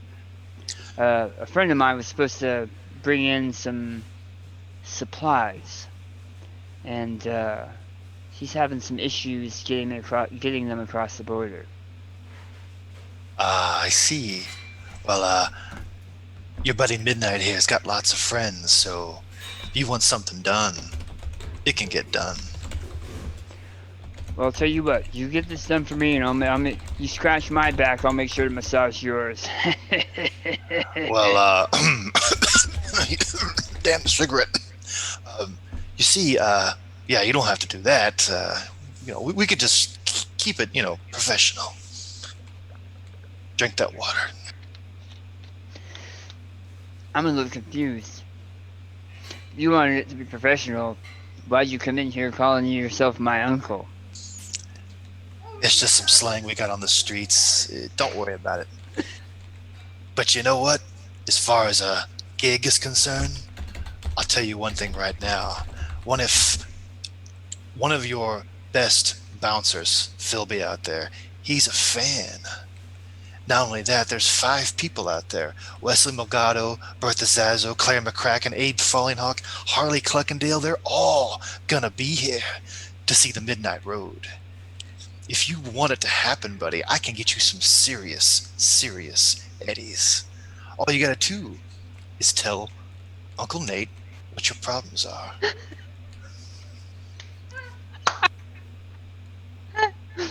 And he's going to lean back and take another drag of a cigarette and probably cough again because he's not used to smoking, but whatever. All right, so he reaches into his desk. He pulls out, it's kind of hard to see, but he pulls out a piece of plastic about this big. Right here. Yeah. Come on, brain. There you go. Lays it on his broken agent. The plastic lights up like bright green for half a second. And then when he picks it up, you can see it has like printing on it. Like this does. And he slides it across the table with one finger on the table. He slides it over to you. He says, "That's my contact. Talk to them. They'll work out a deal. You get my goods for me, and we'll definitely hook you up." It's done, baby. He's going to take the plastic, kind of give him a nod, look at his broken agent, and just kind of, give him like a 4/5 grin, and get up from the chair and leave. As you leave, you hear him pick up the agent and smash it several more times into the desk. He was obviously very upset. Yeah, Nate's gonna look back and say, "I've done that a time or two myself." I hear in your case, it was a rocker guitar. Don't remind me. Those things ain't cheap. And you hear him chuckle to himself as you make your way back downstairs. As you breach the top step, it's like the world turns on its head.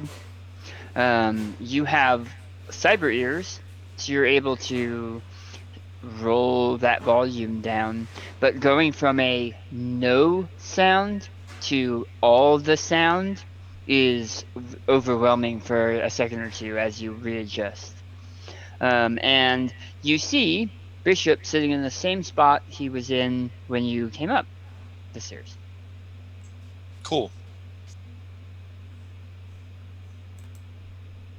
Nate, good to see you.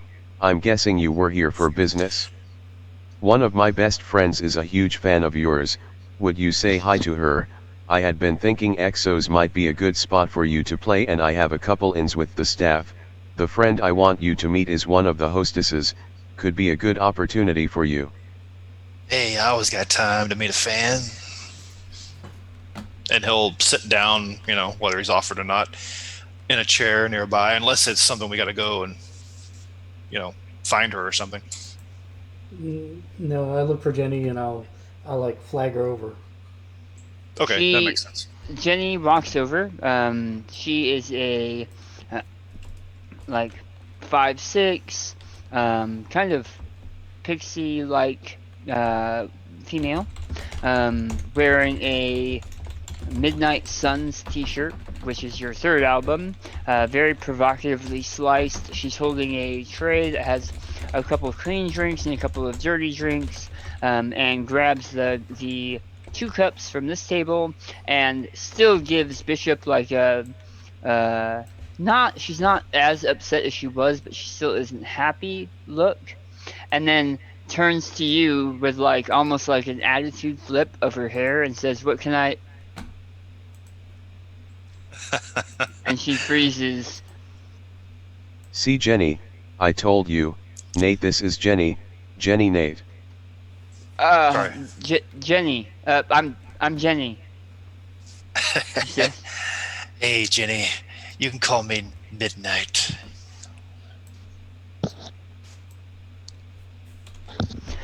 Yeah, of course. Hey, it's okay. I'll get you an autograph later. Right now, do what you do best and get me a drink.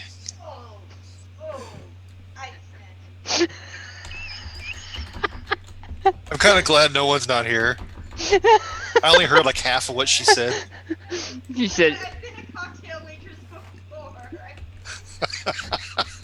She said, "Oh, I'd slap him." Yeah, but you know, Jenny's a fan. I'm still working on your garden patch. Thank you, she says, and she actually means it. Like, you can tell. And she says, "Yeah. What do you drink?" Kool-Aid, chilled. Nate's a young guy. Come on. Okay. And she disappears to go try to figure out what that is. Okay, just so I can get context right, he's a young guy, but he keeps calling himself everyone's uncle? Not everyone. No, just the older dude? Yeah, it's called irony. Okay, thank you. It was, I'm just trying to get it so they can't do this again. When she is back and hears that, she says, "So what should I do?" And then hands Nate her best amalgamation of what she looked up Kool-Aid and what Kool-Aid is. And it's essentially, what you have in front of you is essentially grenadine in water with ice. With sugar, I hope. With sugar, yeah. Okay. Yeah, well then Still working on it. he'll drink it.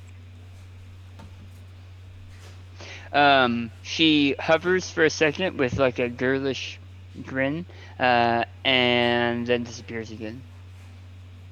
But you can tell her attitude, not attitude, her demeanor, it has totally changed.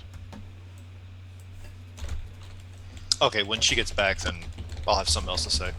Okay. She's gone for a little bit as she's moving around, and then she brings back a what looks like some kind of greasy fried something. Some of them are in ring shapes, and some of them are in like cheese curd shapes. And she places it on the table and tucks her hair behind her ears, and says, "On the house." You've been here a while, Bishop. You didn't even realize they serve food. You're pretty sure they don't. Wait, can you hear me? Am I back on this channel? No. Yes. I can hear you. You can hear me. So once I will say thank you. Well, I'll say thank you to her as she puts it down, and then once she's gone, I will turn to Nate and I will say, Looks like I owe you another solid, Nate. Thanks for saying hi to her. You made her day and she wasn't having a good one already. Hey, Bishop, I got plans for your friend Jenny. What are you laughing at? What? What are you laughing at? What kind of plans? Well, if she came back, I'd tell her, but she keeps running away. I was waiting. She didn't leave. She Please said on the elaborate. house and then waited there because she said you had something to say. Oh, okay. Well, he's sorry. I thought We're Mark was uh, we're, autoing her. we're retconning. No, Okay. I took that to be I want you Bishop. to say it as if you thought she had already gone. No, I took that to be Bishop, like either saying it in front of her or Bishop whispering it to you. Okay. Well, anyway, then he's gonna, look over his right shoulder if she's standing there and say, "Hey, Jenny, you gonna be here for the next few nights?" Well, as long as they keep paying me. I hear you. Well, guess what? There's gonna be a gig here soon. I want you involved. I don't play any music. No. Serving drinks, of course. Doing what you do best, serving. Wow. That's her job. Come on. That's I'm that's good. on her I character can't sheet. say anything. I already have a very weird 2 weeks planned out This for no is one. priceless. It says so on her character sheet. It says server. It's all good. I think Nate's just gonna look at Bishop like, come on, of course. What else? So unless Wow. Jenny seems, completely Wow. like No, thumb- No, she's she seems standing totally up. into it. Yeah. Well, anyway, Nate's gonna then say, "You're gonna get some extra eddies if you do a good job." She gets a huge smile on her face and then you hear somebody yell out, "Jenny, table 6!" And she like nearly drops the tray she's holding and goes, "Oh!" And she's Dead? confounded. Oh. She's confused. Nate'll kind of like do a motion with Distracted. his hand, like, "You can go now." And she leaves. She heads off to Wow. go clean one of the other tables and get some orders and stuff. Table 6. Table 6. Yep. Okay.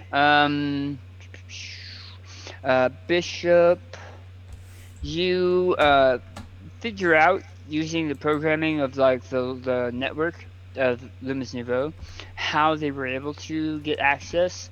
Also, her password was not a great password. So you figure out some better. You can't like lock it out 100%, otherwise she wouldn't even be able to get into it. Right. But you're able to increase security so you don't think it'll happen again. However, while you are digging through things, Yes. you see an icon Yes. left on purpose. Yes. It is an icon with the name Charlie, and that is CHAR and then dash LEE. Okay. So char like you char meat, Mm-hmm. and then LEE. And the icon is a like Christopher Robin that has been burnt. Almost like Garbage Pail Kids.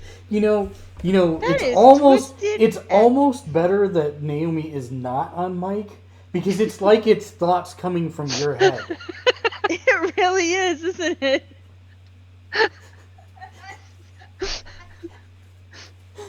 It's pretty good. Sorry. I mean, And conscience. the icon, it's a GIF, or as people who are incorrect would say GIF. Right. And it takes two bony fingers and pokes at its eyes, and then points to you, the observer, and then does the same thing, repeating. And if I try and follow the source of the where the icon goes, if it's clicked on. So it's when I say icon, I mean like your icon is a stick figure. Mm-hmm. So it was left there.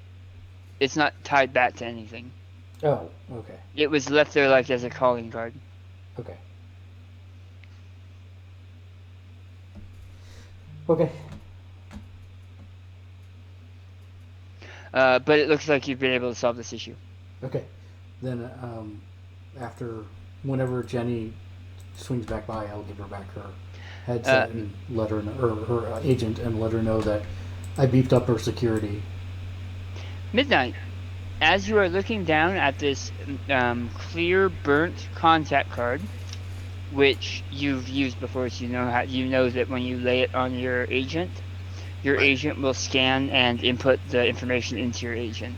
But Yeah. you're looking at it, and you see it's for someone named Onyx, that is a transport specialist in the area. I know Onyx. You do know Onyx. Uh, It would appear first, that Onyx is working deliveries for Robert upstairs. okay. Well, first, Nate's gonna look at Bishop and say, "Hey, you can have this. Not really my style." And he hands the half-smoked cigarette, and then say, "All you need me to do is meet Jenny." Like Bishop's gonna like look at the cigarette for a moment, and then like, oh, what am I gonna do with this? What am I gonna do with this? And gives it back to you. Okay, he puts it in the ashtray then. But seriously, he's asking like, was that it? Because he said he wanted me to meet him after the upstairs thing. I'm guessing this was it, but just double checking. Yeah, he basically says, yeah, and I thought it might be a good idea for you to play here. Cool. Okay, so just making sure we kind of like, make that nice and neat before we move on to this new thing.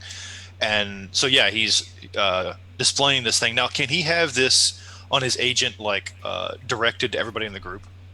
So, as you look at the card, you already have Onyx's information in your agent. Oh, okay.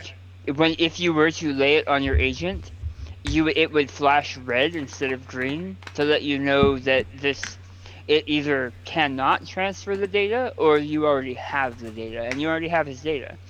You are able to forward that contact wherever you want, just like we do with our phones now. Okay. You could send that as a contact page out to everybody.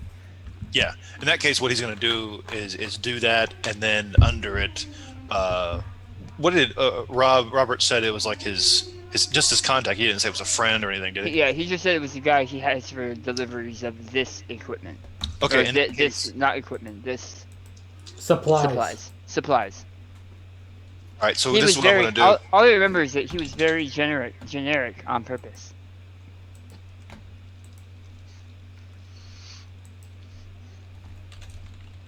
This is what I'm going to put for everybody. A friend of a friend. Basically, he's giving a FOF out to everybody, and then I'm not going to type everything in the /me, but basically, this is pertaining to the job we have. But he doesn't know where no one is or Hector is, so it's a matter of, okay, we'll meet up at home later, or they're coming here. Like, he doesn't know the logistics of it, but he's going to ask Bishop, what do you think?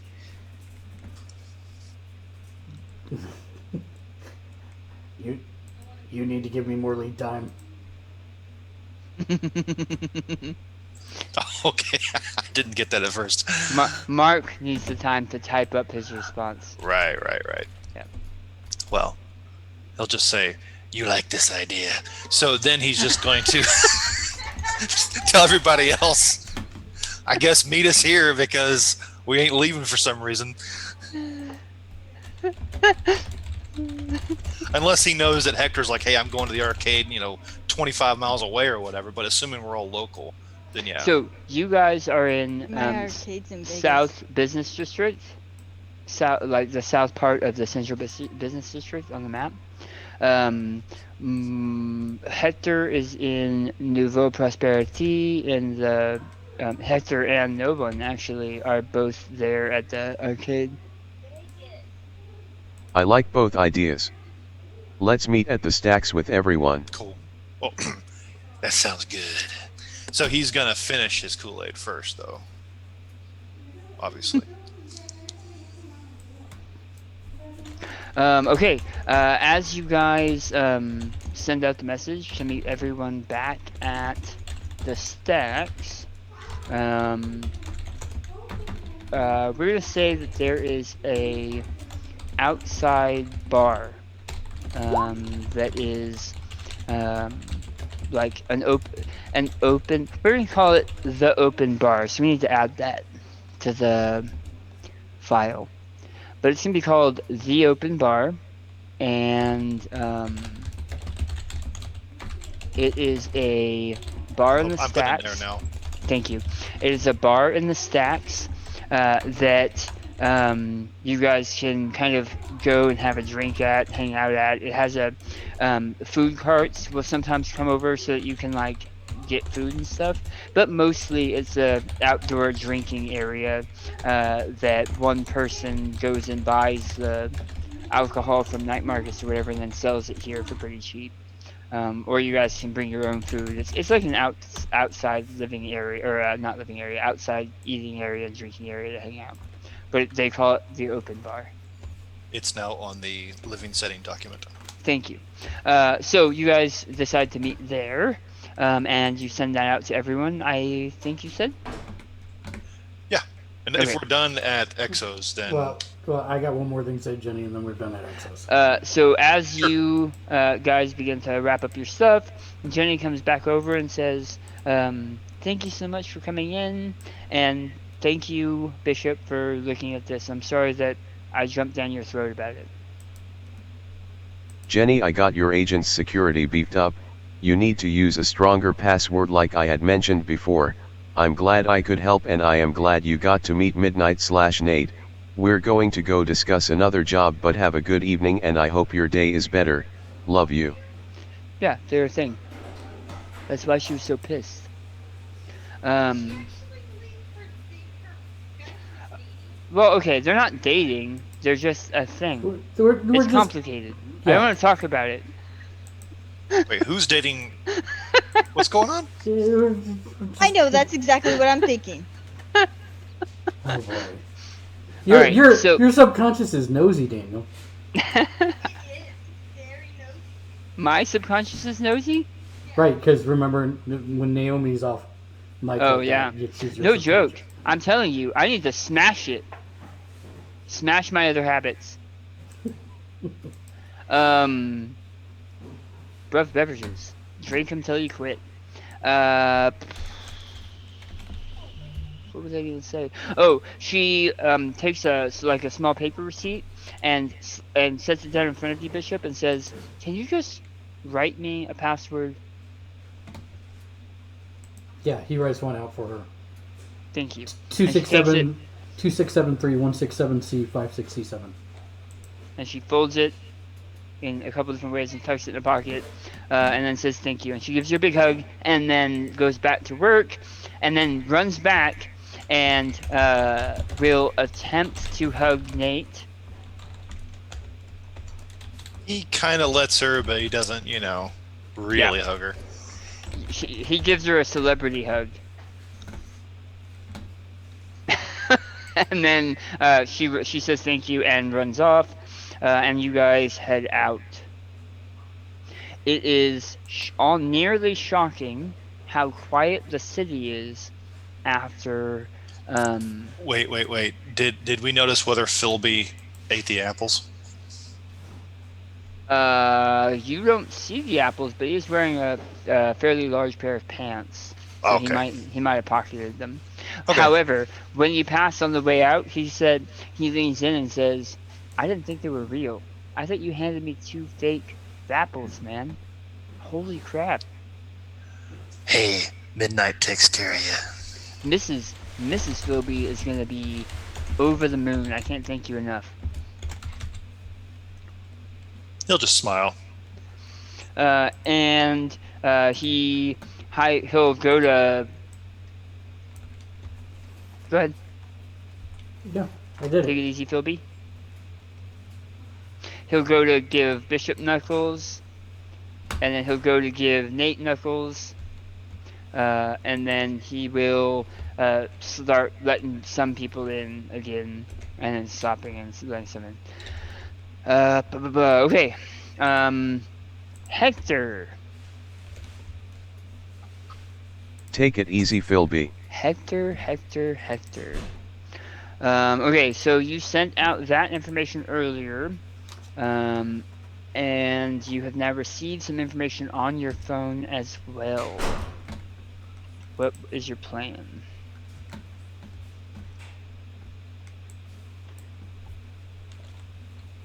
Basically, I'm headed to the stacks to Okay. meet up with everybody else. Okay. Actually, I'd like to make a detour by my stack to drop off the stuff I picked up and brought along with me. All right. Not a problem. You stop off at your own stacks and change out gear before making your way back down to the open bar. We have been cutting over one player, and I am sorry about that. We totally cut over your date. Don't hear you at all. Well, I don't hear you at all. I was typing in Roll20, and in order to unmute myself, I have to click on Zoom. And I forgot about that. Anyway, no one is busy on their date. They are going to disappear for about 2 weeks. And you'll find out what happens. It's Wow. going to get weird. That's a hustle. Yes, it is. We have to look up rules on things in this universe and stuff. Dating rules? Marriage rules and like how many and the type of network that no one is going to have. She wants to know if polygamy is a thing. She asked me that earlier, so I was gonna have to figure it out. That's wow. For All right. business Page reasons. 267. I'm joking. You Mark. I'm That would have joking. been hilarious.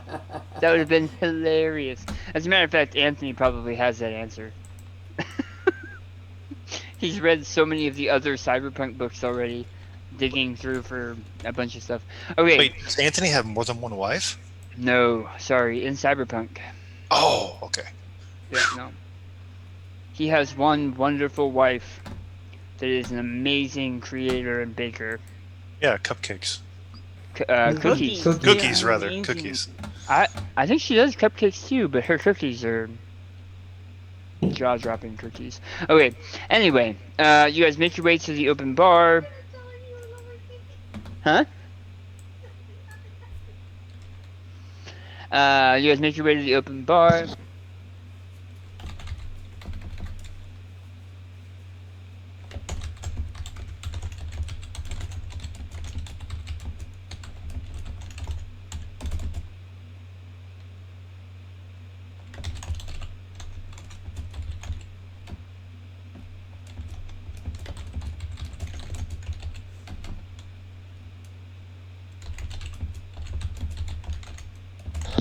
Okay, so you guys make your way to the open bar, and everyone except no one is there. No one responds with a busy signal. We're just gonna say busy signal.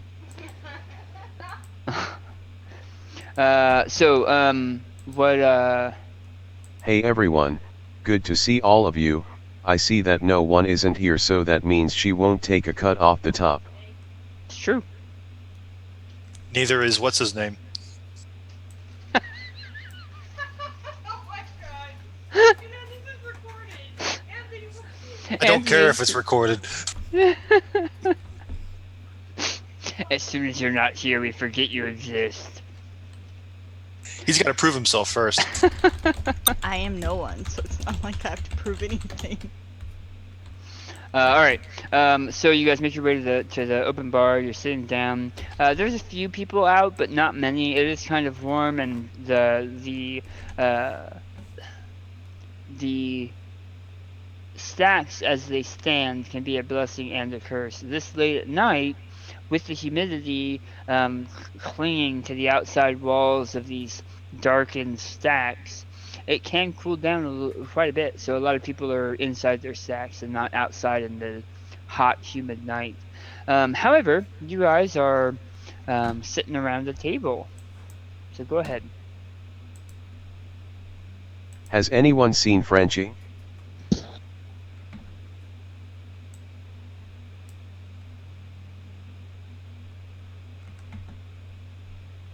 I haven't.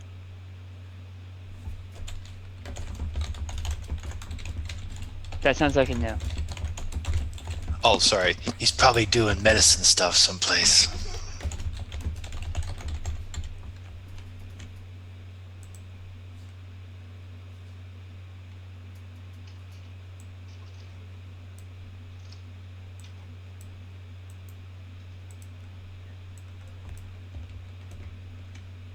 He hasn't been responding to any of our You texts. all get my texts? Yeah, and have any probably. of you heard of The Face, by any chance? I was gonna ask you about that. Is there a like local role or something you want us to roll for that? There is a local experts role. Mostly that is for like the areas. Your local fixers might have contact information, and that other hacker you know, who is a hacker and fixer, she might have more information. But you can make a well, shoot.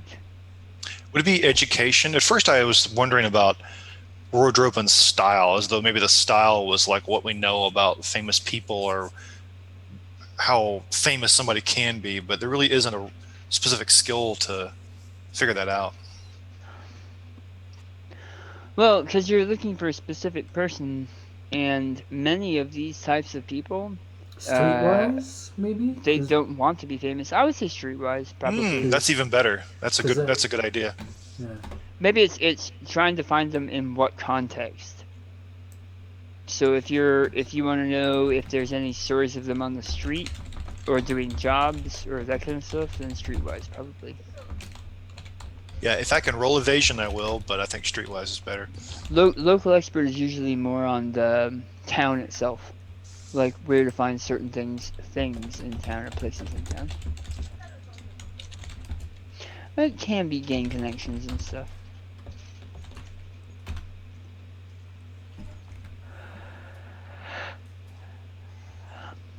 You have heard the name. Wait, did you say The Face? Yeah. No, you have not heard of The Face. No. You have to roll another d10, Nate. It had exploding, but it didn't work. It only explodes up, it doesn't explode down. You're right. What's his name said that? Let me see. Poor Anthony. So not only have I not heard The Face, I like come up with a fake person that I think it is. Like Bob down the road. We all have faces. I'm not sure what you're talking about. I feel like Hector. What are you talking about?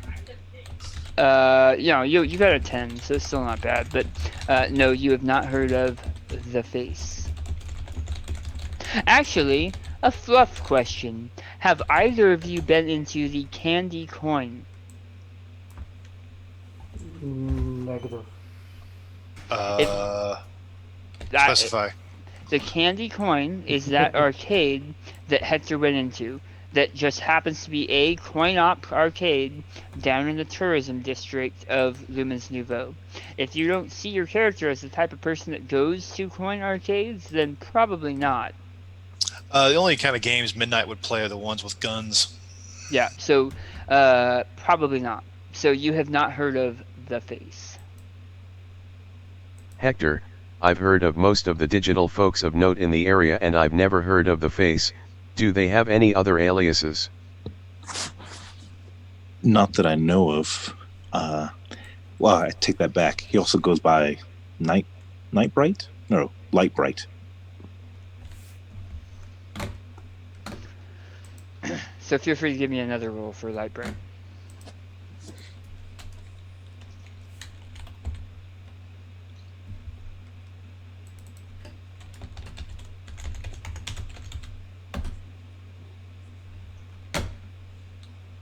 Wow.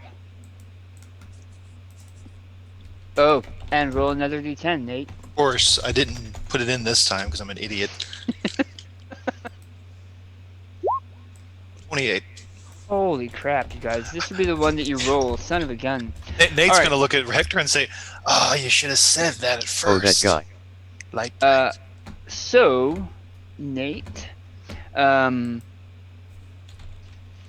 back when you did that job with your other group, um, the netrunners on that group wanted to know who had hired them, and they finally tracked down an alias, but they weren't sure what it meant, and it was a like an old advertisement from like the 1970s for a light bright game type thing, art type game thing, in which these colored pegs fit into these holes and you can make boats and stuff. It seemed extremely simplistic, but that was the one-page advert that they found that all of their links went back to. So um, they took to calling the person that hired you for that last job, the one with Onyx and Sam and those guys, they took to Right. calling that person Lightbright. So you believe you may have been pushed by Lightbright before, or done a job for Lightbright before. Possibly, if that's the case. Bishop. Go ahead. Well, I was gonna say, since this is still, it's like a guess of a guess. He's gonna keep that to himself just for a little bit until more information comes in. Because there's no reason to mention that if there's like nothing he can do about it. Right. It's like I might know something, but I'll wait till I get a little more concrete. Okay. So, Mark, Yes. how we had thought, you and I had thought the voodoo hackers were in 2077. Yeah. They were, what is that called? A cryptid? Is that right? No. We thought they were like a cryptid. That's not the right word, is it? It is. It's not. That's what I'm trying to figure out. Like Encrypted? Bigfoot. Like Bigfoot. Oh, right. They were urban legends. Yeah. That's what Lightbright is to you. When you said the face, no idea. But as soon as he said Lightbright, you conjured images of Netrunner Bigfoot. Okay. Have any specific stories? That I would know? it's Okay. it's a fixer that runs random ass jobs, and unlike, I can't remember her name, but unlike the Japanese cat hacker that gave you guys the jobs at the Light Festival, Yeah. Festival of Lights, Yep. she does jobs for her stream. Right. So she gets hits, which in turn get her eddies. Right. And that's why she does it. That's why she has you guys running all over town doing jobs. Mm-hmm. Lightbright gives people random ass jobs, pays them, but doesn't seem to put it on a stream or anything. So it's almost like they're doing these things for seemingly no reason. Okay. Thanks. I'll have your response momentarily, Hector. And when they try to track down the source or ask more questions or maybe continue using this person as a contact, all of their contact media is either gone, different, or encrypted.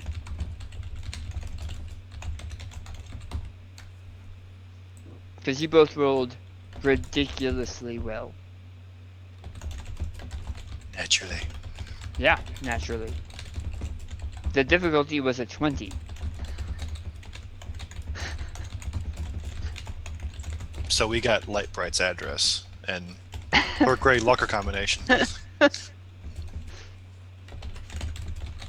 So just to summarize something, we came to the open bar, we sat down, Hector mentions the face, we look at him like he's got two heads, he then says Lightbright, and we're like, oh yeah, the epiphany happens.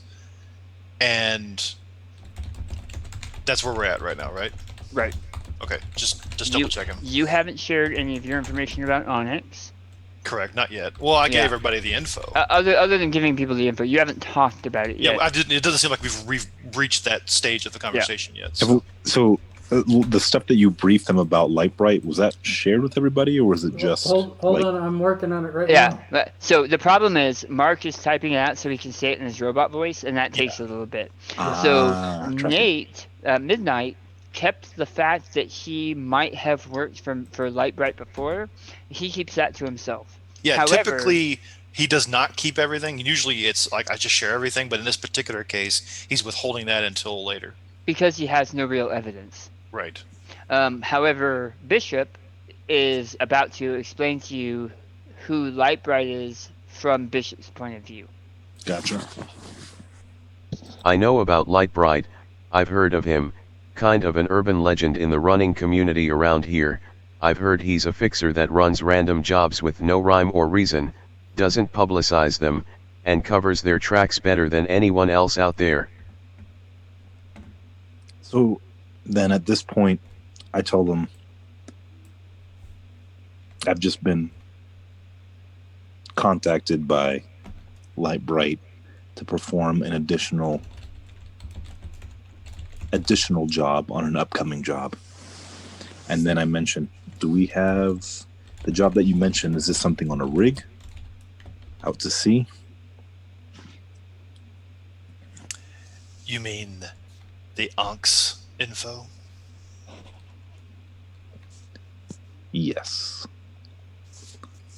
Okay, so at that point, Nate will summarize basically what everybody's heard and saw earlier in our evening about meeting Robert and trying to get a gig and setting up a little thing where we do this favor for him. He didn't really specify the exact pieces of it, which is why I think, is it Onks or Onyx? I'm sorry. Onyx. Onyx, like the stone. Okay, sorry. So Onyx, I guess, is like the go-to, the person, the point of contact that has all the details. So that's pretty much where it's left off, right? That's pretty much what Nate gathered, right? Right. Okay. So that's going to be disseminated to the group. Okay. In fact, not only that, but I'll type a quick summary later when we're done and send it to Frenchie and No One just in case, so that they join us midstream down the road or whatever, meet us at who knows where, then they'll already be briefed. Okay.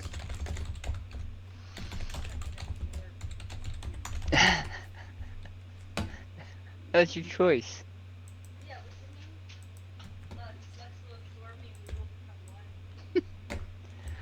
I don't know what I married, but sure it's weird.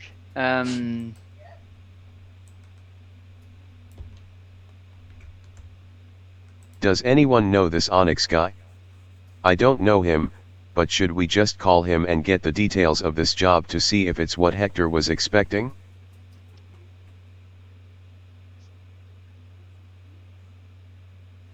I think it's a great idea. I'm sorry, I was typing in my notes. I'm very sorry. What was that question? Does anyone know this Onyx guy? I don't know him, but should we just call him and get the details of this job to see if it's what Hector was expecting? I know this guy. So he's going to get out his agent and put it on speakerphone or whatever and just dial the number. As the line clicks, you realize that it's about 11 o'clock at night at this point. So it takes a couple rings. And then, Nate, you hear a familiar voice pick up. He has a kind of a southern nomad accent and dialect, cadence, and says, how can I help you? Hey, this is your old boy Nate. Remember me? Nate. Midnight? No way. Midnight, yeah. How's it going? Doing good, doing good. Hey, you know a Robert Davies down at the XO Club? Yeah. That son of a bitch and I got into a fight earlier. Oh, really? Yeah. It called my family some very choice words because we wouldn't pick up something for him that was outside of his original order. Well, me and my buddies here, we're willing to do that for you. Really? I mean, part of the problem is, we it's dangerous. There's a oil rig out here that belonged to a, let's say, competing family, and they have went missing, and that's legit. We didn't do anything to them, and the rig is now, it's almost like a ghost ship, and every time we get close, um, our boats, our rides start having issues, and a couple times I think that people got shot at, but since it's so loud out there, it's nearly impossible to tell. But it's one of those biochem um, oil rigs.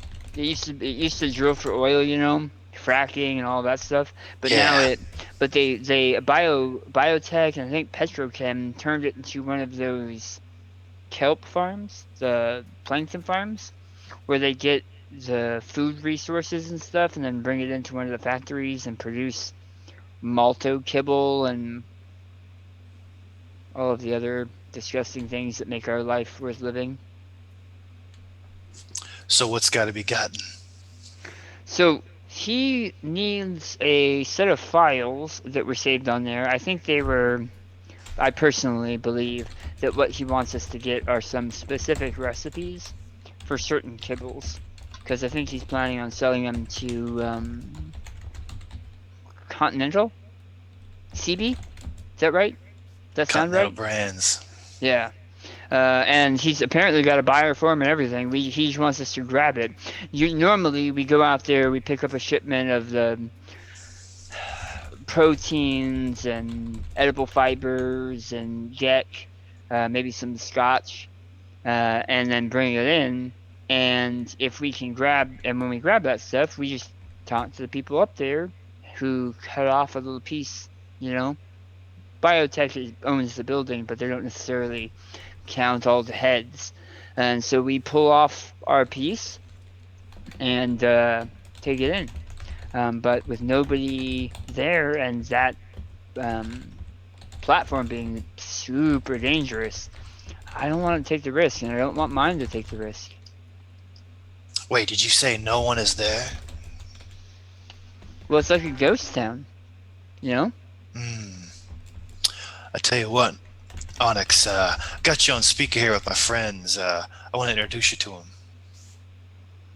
Okay. This is my buddy Hector.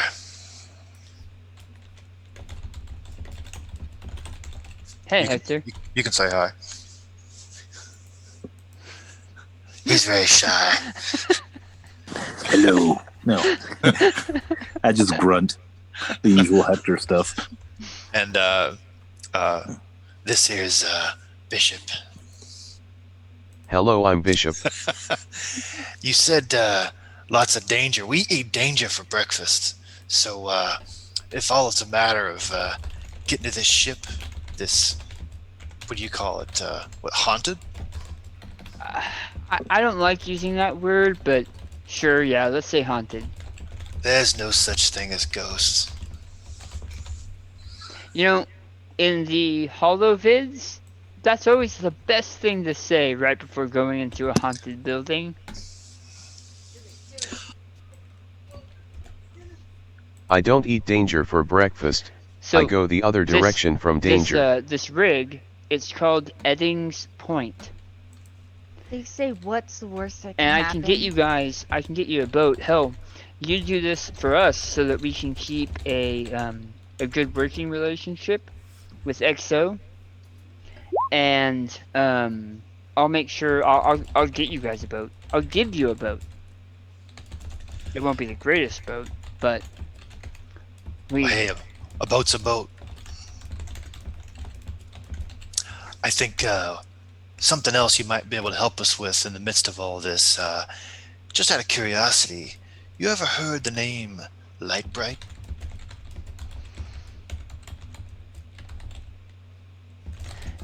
let me roll for that. Yeah, make a streetwise roll. Remember, he's got a plus 10. Does he? Probably. Oh, holy dang. I like the sound of that. So what's the opposite of danger, Mark? Are there life vests also that come with the boat? Life vests? What's that? Like the lives of workers. Yeah, isn't Lightbright isn't that the ad that Sam found when after that job we pulled? Yeah, I think you might be on to something, Onyx. I think I've heard of somebody calling themselves that, but I haven't talked to anybody with that name. They haven't called the family, not as far as I know. Not this family anyway.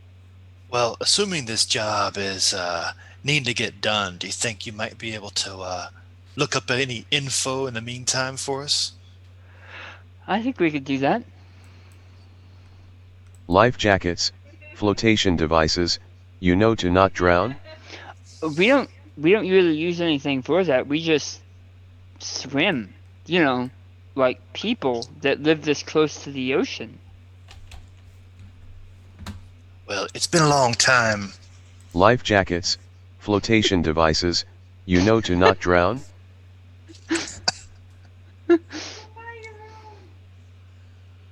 So, okay. So Nate's going to then say, normally we have special teams to deal with stuff like this. We would send our fixer and our medic to take care of this job, but we're going to talk about it just for a second. If you just hold on a minute. And I want to basically press mute. Really? No life jackets? And that way, I guess the three of us, since the only people here, can talk about it. So that's when Nate's like, all right.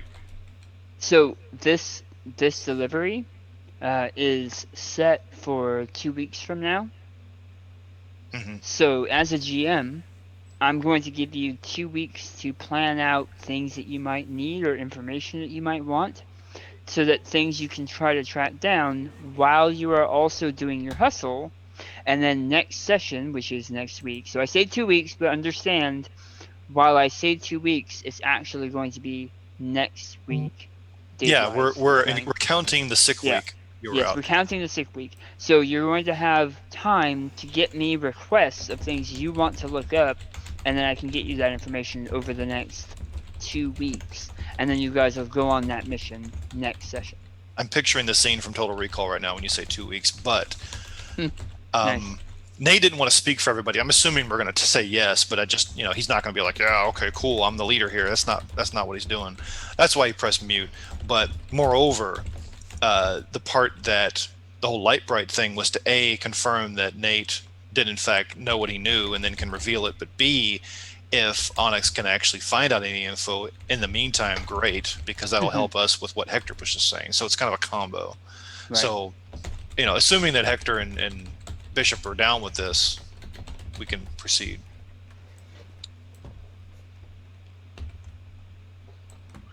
So, I guess I kind of have a question for the group. We got a boat, but does anybody actually know how to drive a boat?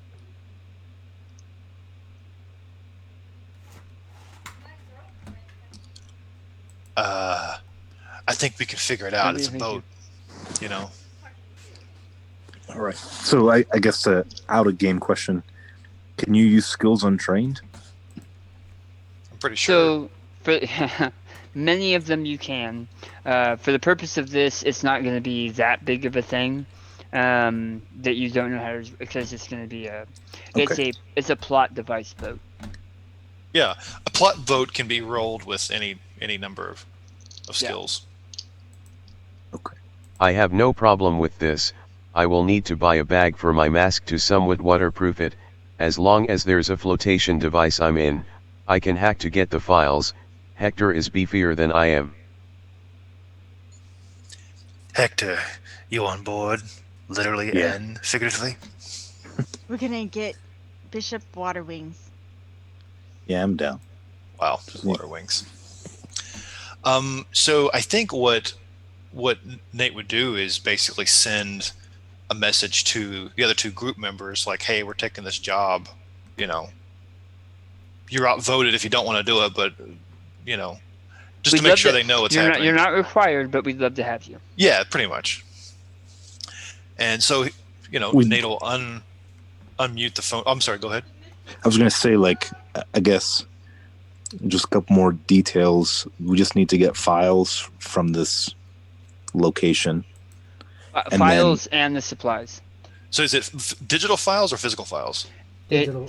It sounds Correct. like it's digital files, but the supplies are actual supplies that they were not able to get close enough to the oil, the Rig. old oil rig, to get. Oh, okay. So we'll need a little muscles. We'll have to get no one involved. Yeah. and then I guess the other thing is they haven't said what the payment is yet, have they? They have not. Because I guess the other half of that was it'd be good to know what the payment is before we say we. Yeah, Nice. it almost seems like we're almost sharing a job in a way, because if Onyx is already part of it, then I would assume that he's getting a cut. Yep. So, okay, so basically money, what's in it for us is the last thing we're going to need to talk about. Yeah. Okay. So that's when Nate will unmute and say, "Sorry about that, buddy. We just had to talk about it."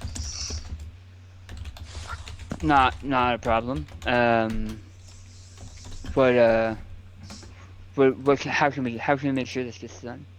Well, the Midnight Crew is on board. We just got to talk about the obvious, and that's how to pay the rent. Well, I think we can swing something. Let me work out with my people here what we can get together. Because if we can get, I mean, if you guys are able to clear out that rig of whatever ghosts might be in it, that might be a new resource for our family. We might take it over, at least as working. It's going to be Biotechnica's rig, obviously, but somebody needs to work it. Might as well be us. So I'll talk and I'll get in touch with you. And a flotation device. And I'll get your friend a balloon. Yes. Yeah. So we'll say tentative yes for now. Yeah, wait. I'm fine with that. You guys getting more information before you make a decision. Sounds Because good. as of right now, Rob's getting nothing. Yeah, we got to make sure he gets a little something out of it, because, well, I got something on the back end going with him, and you know how it is. Yeah. I get you. And a flotation device. Thanks for Does a boat? taking. I'm just curious. Does a boat count as a flotation device?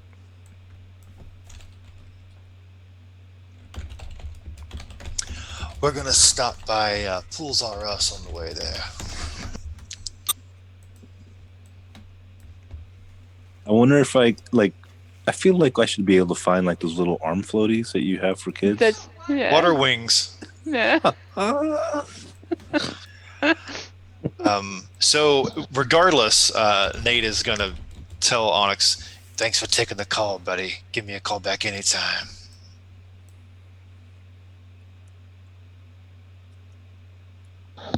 I'm discussing an art commission of this next adventure. That's all. Okay. So assuming he signs off or sign ours or whatever, we'll end the call. Okay. And resume talking about Light Bright or whatever, or if we need to wrap it up for the evening or whatever, it's up to you. So does anybody have anything else? What I figure is going to happen is I'm going to make the roll. We'll end the session. I'll make the roll for Hustle, or I can make the roll for Hustle on the stream, and then we can discuss it really fast. And then we can. I would like you guys to start making lists of things you would like to do to prepare for this next mission, like buy water wings, for example. I need at least 1d10 minutes of your time, Daniel, to discuss a few things at the end. I just want to be clear. I only want to buy one water wing, and when I go to explain to him how it's used, you put it around the neck. That way your head stays above water. Naomi laughed because she was just about to say that. You put it around the apples. That way you save them. Yeah. Well, Okay. So, Sorry. Daniel, just to verify, you do have some spare minutes at the end after Yep. we're done? Okay. Yep. So is that My intelligence is high. Hector, you are Hector, mean. you are mean. Do you need it on the stream or off the stream? Oh, you can do it on the Off. stream. Oh, Okay. yeah, got it. Where you wear hats, where you get stuff. Sorry, I'm looking for the page for Hustle. Do the hustle. We're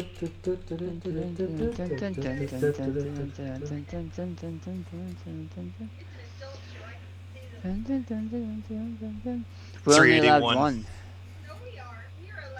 Page 381. Thank you. Okay. Don't roll a 2 for me. Don't roll a 2. You know, it's a shame that you said that. Roll 1d6. Roll 1d2. 1. Thank you. So for 1, for Rocker Boy, it's played a small local gig. Cool. For Netrunners, it's crafted a small system and sold the data. For tech, which we don't have, it's no jobs this week. For med tech, it's patched up someone after a firefight, so I'll get with our med on that. For fixer, it is got a media some information for a good bribe. And what's the payment on the Oh, sorry. Rocker Boy, it's 200 EB. Netrunner, it's 100 EB. MedTech is 100 EB. Fixer, it's 200 EB. And sure, yeah. You know what? Let's double all of that. We'll double that. Okay. Double all those amounts because you're double the EB. Yeah, because we missed this last week. Because you're essentially doing. I'm not going to make you write 2 hustles. You'll only need to write 1 hustle, but essentially you're doing 2 hustles. It's a double hustle. It's a double hustle. You're performing a double hustle. I like that. Double hustle. Dun, dun, dun, dun, dun, dun, dun, dun, dun, dun, dun. And your fixer, no one, is the one who was talking to me behind the scenes and definitely pushed for that. So she said you're welcome as she walked away. So that will be the homework. That will be part of the homework. So please make sure you complete your homework. You get 80 IP for this week's session, but as we did not have homework yet, you do not get homework XP IP.